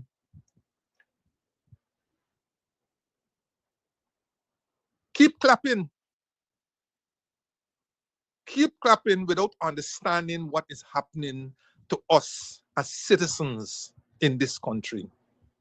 The fact that the central government could tell you they're responsible for the streets and they will maintain it, it's because they have access to serious money. But the mayor and city council and all the NDCs could have the same access if they are given the wherewithal to collect their monies. If they're given the wherewithal to have a special municipal court, if they are given the wherewithal to seriously change the laws, because those laws are as archaic as they come. Little Trinidad for many years have changed from this thing about mayor and city council and all kind of thing, and they have corporations. They are run like a business. Port of Spain Corporation, San Fernando Corporation. You got a town council, old thing named town council, and now you can't even employ the town clerk anymore. You can't even employ the town clerk. The mayor and city council to employ the town clerk. Now the town clerk going to be employed by a local government commission, and she's no longer answerable to the mayor and city council. How can you run a business like that? How can you run a business in which you forever got to get the approval of the minister before you could get an increase in whatever or approval for a measure? I mean, to this day, bemoans the fact that as soon he went with his Lato ID, they told him no. But weeks afterwards, they were coming with a national Lato, and he gets nothing out of it. The council gets nothing out of it.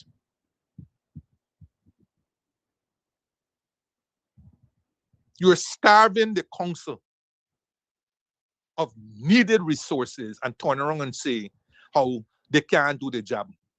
Give it to we, the city council. But I could remind you with something. In 1994, 2 years after they came in, and after persistent hounding of Compton Young, a Catholic. Remember Compton Young and his flower shop in Middle Street? He was the mayor. They hung him out of office. He eventually resigned. And they installed an IMC headed by Professor James. And they gave that IMC all kinds of resources, fantastic increases in transfers from the government, private sector support for machines and all kinds of story. At the end, was it 1994? Not 1994, sorry. It might have been just after 1992 when it came in, somewhere in the region 1993. Because I think 1994 is when they had local government elections. And Professor Rose, good man as he be, honest man as he be, said at the end of his tenure that this is a big task. Big task. And unless the council gets adequate financing, adequate and timely financing, I may add, and material and human resources, they will not be able to execute their tasks as they should. And he had way more resources than Compton Young. Remember, Compton Young them was coming out at times when we virtually had no money. And he was honest enough to say, what is the problem?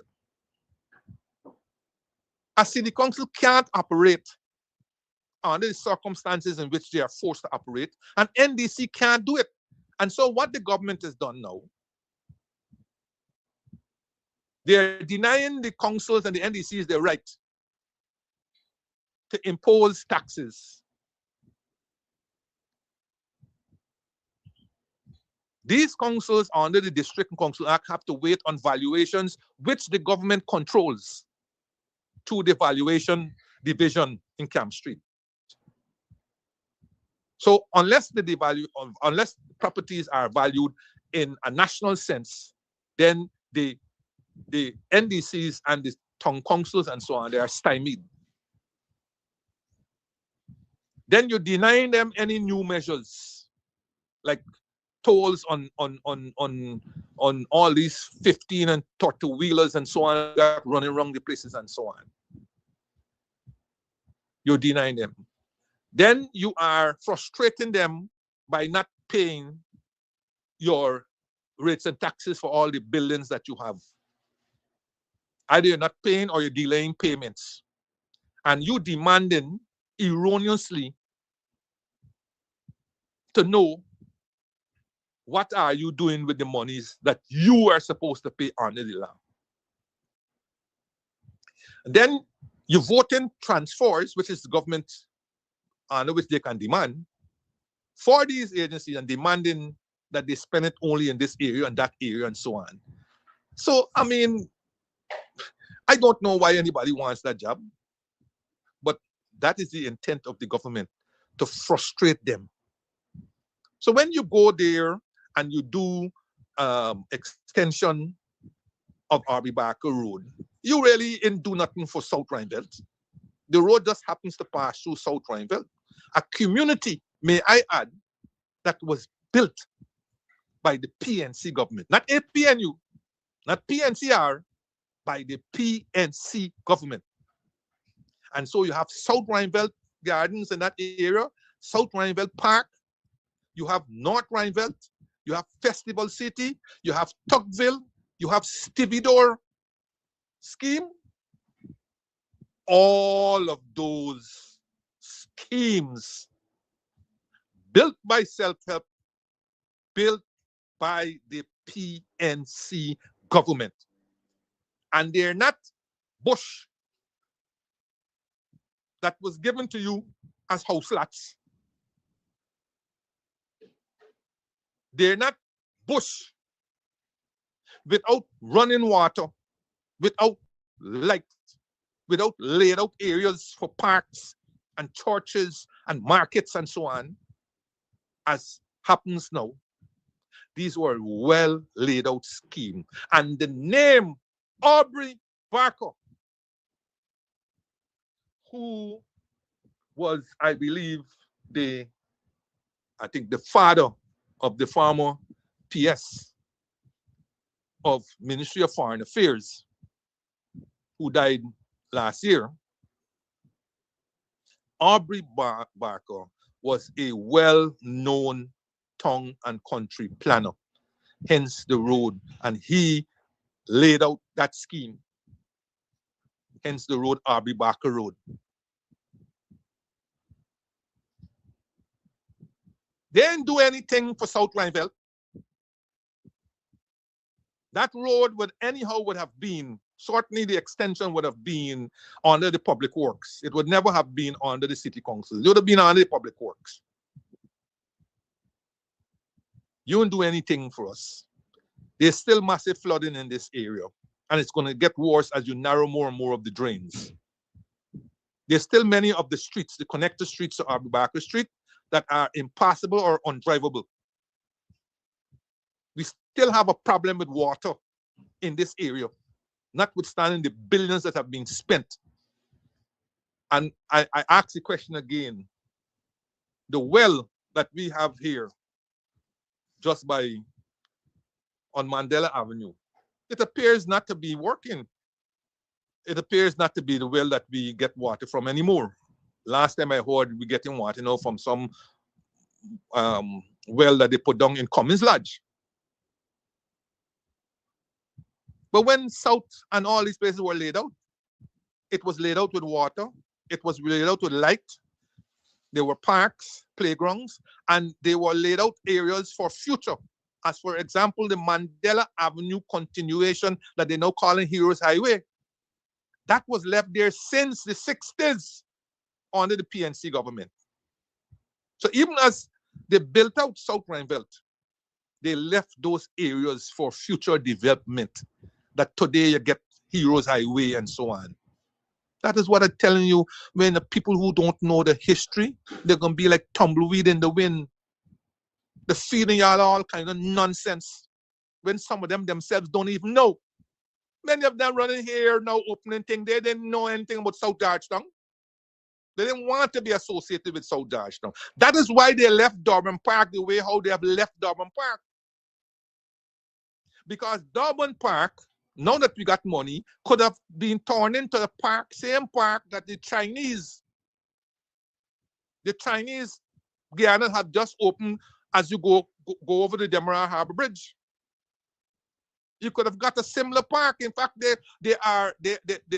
before that layout there was architectural drawings that are still available for the use of that Durban Park as a recreational space. Those drawings can now be resurrected, and that whole area there, those stands can be removed and taken to other places. While that whole area could remain a green space for recreational purposes. And a similar park is done for South Georgetown right there. Are they going to do it? No, they're not going to do it. But they're going to run to South Georgetown, running for votes. And we are so gullible. We're going to give we vote to them. For what in return? For what? And imagine, that park was named Joe Vero Park. Why? Because it's Joe Vero, who I believe was the father of Tony and the other Veros, the one who used to do fishing and so on. He was, in an act of generosity, he donated that land to the government. And so that park was named Joe Vero Park for all the time. Can you imagine how ungrateful these people are? As soon the park has been developed by the Chinese and so, you don't know that Joe Vero anymore gave that land. It is now named the Chinese Guyana Friendship Park. Just like how they appropriated Timeri International Airport and named it Cherry Dragon Airport. When the NICE came that you couldn't just name the airport like that, you had to go and change the law. They changed the law to Cherry Dragon International Airport while telling us that the name of the airport is Cherry Dragon International Airport, Timeri. But do you ever hear a name Timeri being mentioned when they mention Cherry Dragon Airport? Do you? So they appropriated Timeri, call it Cherry Dragon, that's the end of Timeri. They appropriated Joe Vero Park, land that was given by Joe Vero, call it Guyana-China Friendship Society, and that's the end of Joe Vero. Who gonna know that Joe Vero ever gave that land to the government? Who will know that? But, so, go bravely. Eventually, they're either gonna get elections, local government elections, or they are going to try to inveigle IMC and take over the whole thing from the government. Meanwhile, they are going to continue appropriating, and you are going to continue turning up to these things and clapping until you realize one day that there's nothing left to appropriate but you. But you. So I was driving along Abibako, the extension. And as I hit the Ogle bypass, going north, if you look on the right-hand side,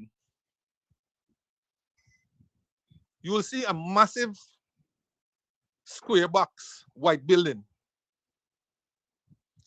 That building is intended to be the new,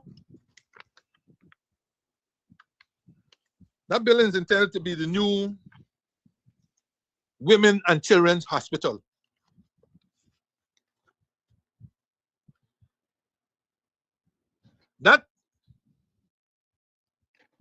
That building, let me give you some, that building, I think was, let me see if I could. Yes. That building now is on, that project is now under serious stress. It's in serious trouble. That's a multi-billion-dollar building that is now under serious trouble. Back in 2019 or 2018, this group called VAMID, an Austrian company, came to Guyana and was scouting opportunities. I had some meetings with them and so on. And, you know, anyway, ultimately an agreement, a memorandum of understanding was signed by the Foreign Affairs Ministry on behalf of the government and VAMID. This agreement was activated under the 2020 PPP administration.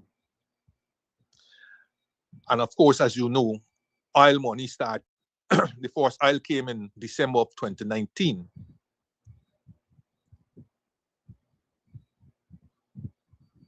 VAMID then was given a sole source contract to build this women and children's hospital out at Ogilvie.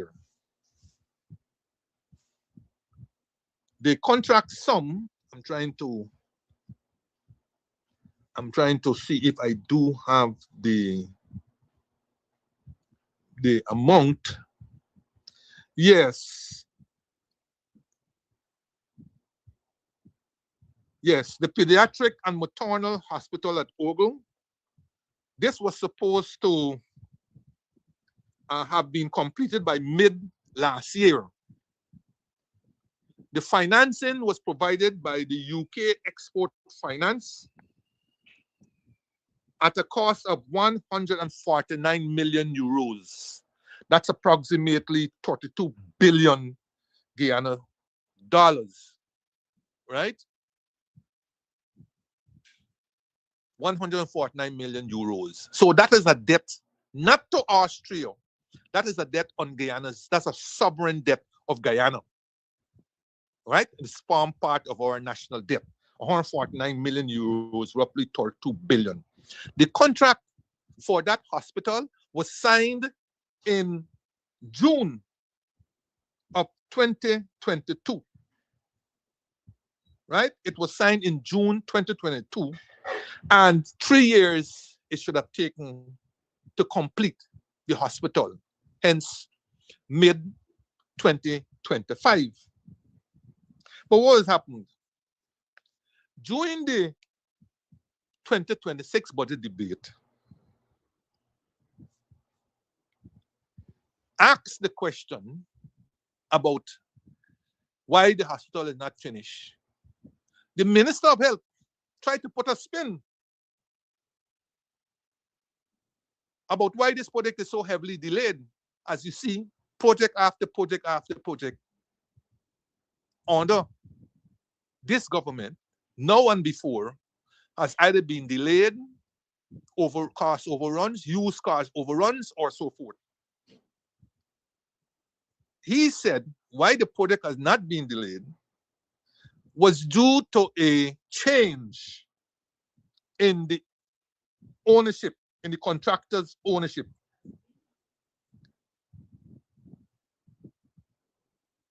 That the VAMID Engineering, with whom the contract was signed, had transitioned into Worldwide Hospitals Group, WWH.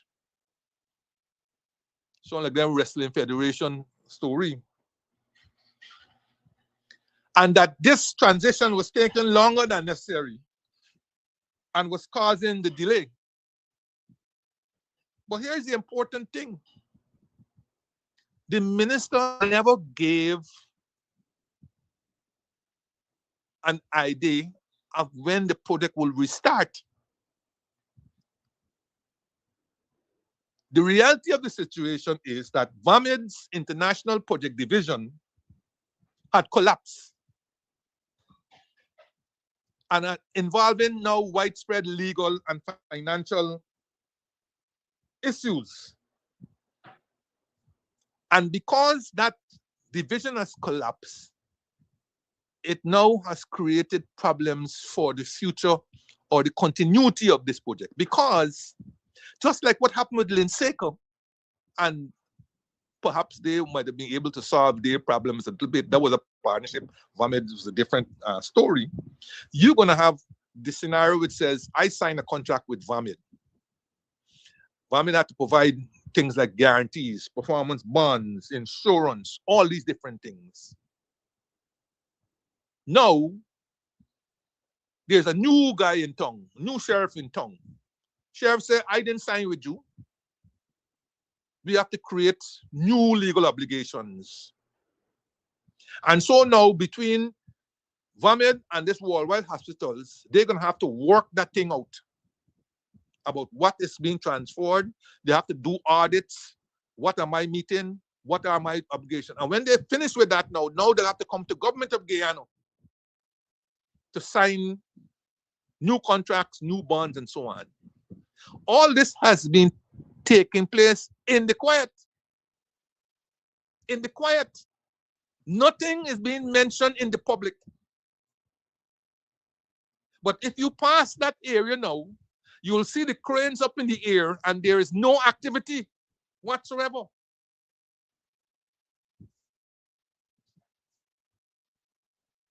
So here are some facts. At the time of the questioning of the Honorable Minister of Health, it was disclosed that about 100 million euros of approximately 22 billion Ghana dollars had already been disbursed to this VAMID, this company that is now disappeared.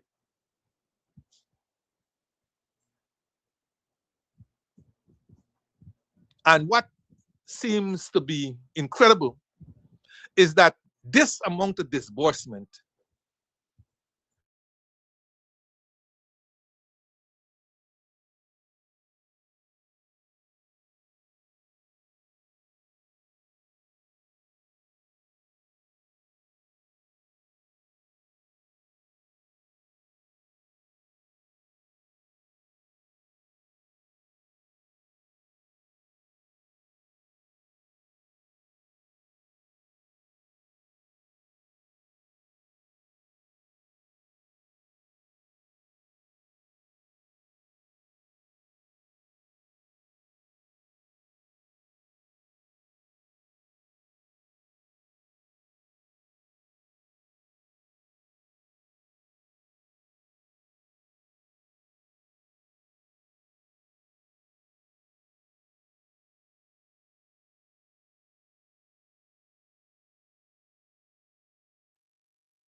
remains. So now you will have to start paying back principal of a project that is stalled. So you have all those implications.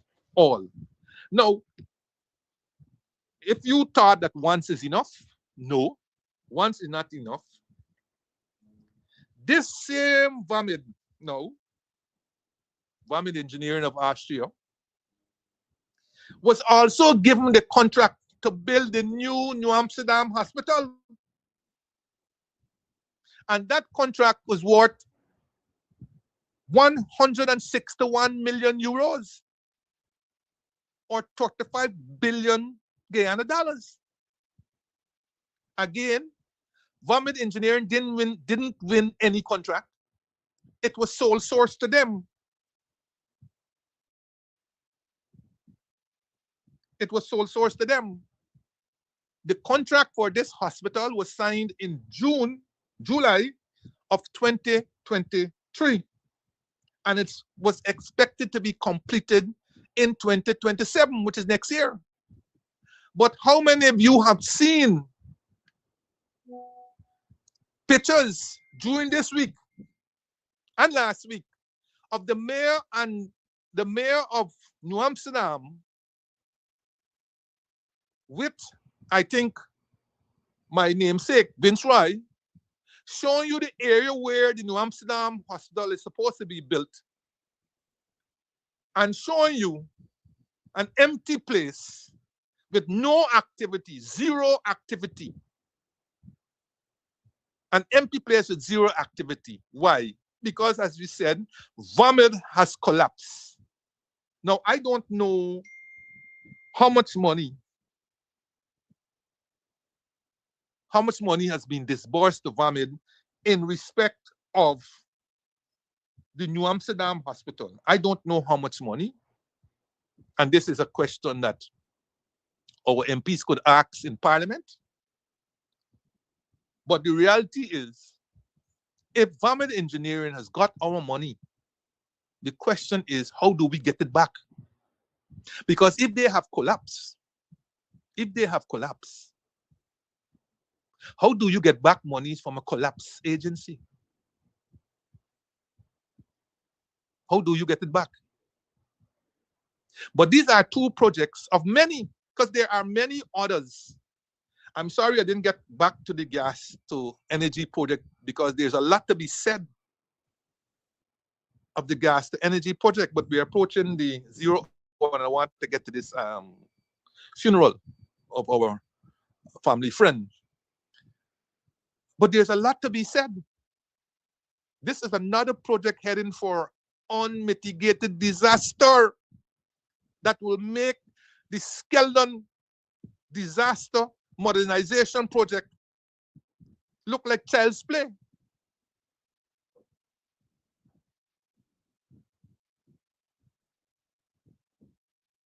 We are in very serious trouble. And sometimes, while we sit down and drinking, what these people trying to sell to us are these cutting ribbon sideshows. It is the reason why they can't pay us anymore, any higher wages, any higher pension, any higher cash transfer.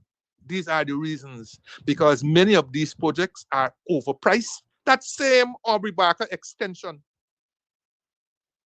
when you break it down into kilometers, cost per kilometer, it is one of the most expensive construction or reconstruction of roads ever done in this country. So indeed was the Ogle Bypass Road. In fact, all of the roads that have been done, particularly the key roads that have been done by this government since 2020, the cost per kilometer is astounding. And it is unfortunate that we do not have an Auditor General's office, like the Inspector General's office of the United States, or the Contractors General Office of Jamaica to really investigate these projects, their costs, and so on. And so we are bleeding money in the name of progress. We are bleeding money in the name of progress. And that same Aubrey Barker Road, maybe that's why they delayed the opening, you would have seen had to have emergency works done to it after only a few weeks of use. So was the Ogle Bypass Road. You can see the emergency works that were done there. You could see the different coatings. So is the Hero Highway. So is the Schoonard Road. All of these multi-billion-dollar roads incapable of giving us 2 years of trouble-free use. While we jump up on hollow progress, don't stop the progress. Don't stop the progress of a bunch of roads that look nothing like Trinidad, nothing like Barbados, and certainly nothing like those that we see as we travel internationally.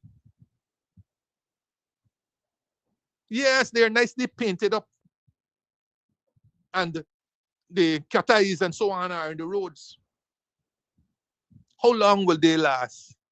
Only this morning, I think, or yesterday morning, I heard a woman complaining about the yellow paint that is on the side of the road. She's begging them to use proper paint because this yellow paint that they're using goes so quickly. And in the nights, it's very difficult picking up the edge of the road because the yellow paint has faded. Yes. Is Mr. Ali going to come back next month and look at the same road that he just opened?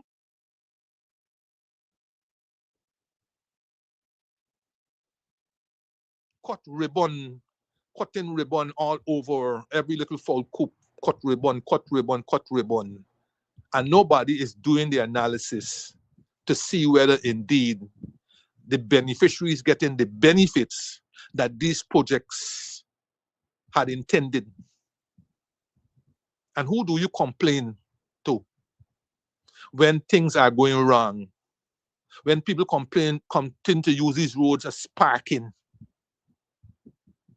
and all these different stories. What's the sense making 4-lane road, as they call it, which is 2-lane? And 1 lane is continuously occupied by massive trucks and derelicts and all these kinds of story. What's the purpose of doing that? And are these roads built for 15-wheelers and 20-wheelers and 30-wheelers? If they're not, then why do you have them running on these roads? And you could see the impression already being created that will allow water to settle there and the road deteriorates in no time. But I have said enough, and I know we had some troubles today, but it's time to go. Kadaki, as I said, next week, I'm hoping, if I remember, to give my reflections of UG, since it will be the day before the grand announcement of free education from nursery to university. And if it's one thing I would like to ask is that during next week, you run a banner somewhere along the line, reminding people of free education 50 years ago, 1st of May, 1976. Okay, bye.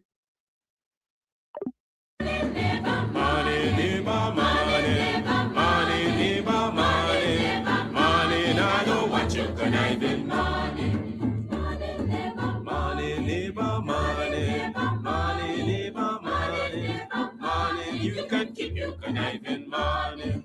When you've been a corrupt in a biz, there'll be money. Now because your money done, you come with conniving money. When you had your pocket full in a biz, there'll be money. Now because your money done, you hustle for tell me money. Yes, money, neighbor. Money, neighbor, money. Money, neighbor, money. Money, now I don't want your conniving money. Neighbor, neighbor, joker. Neighbor, neighbor, joker. Thank you, Mr. Jordan, for yet another marathon and valuable session.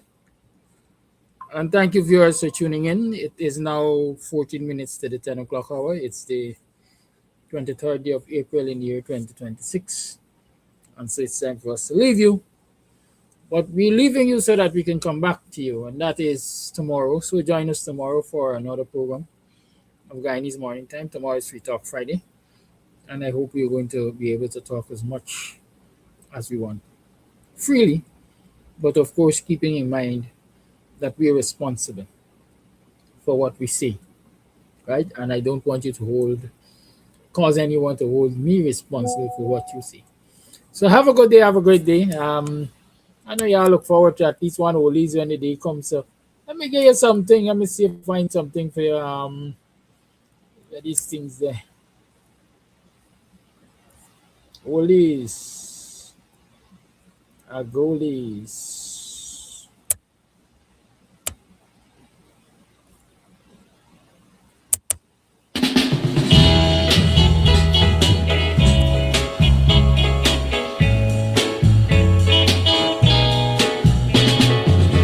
But Twilight is the Oldies capital, so come on down.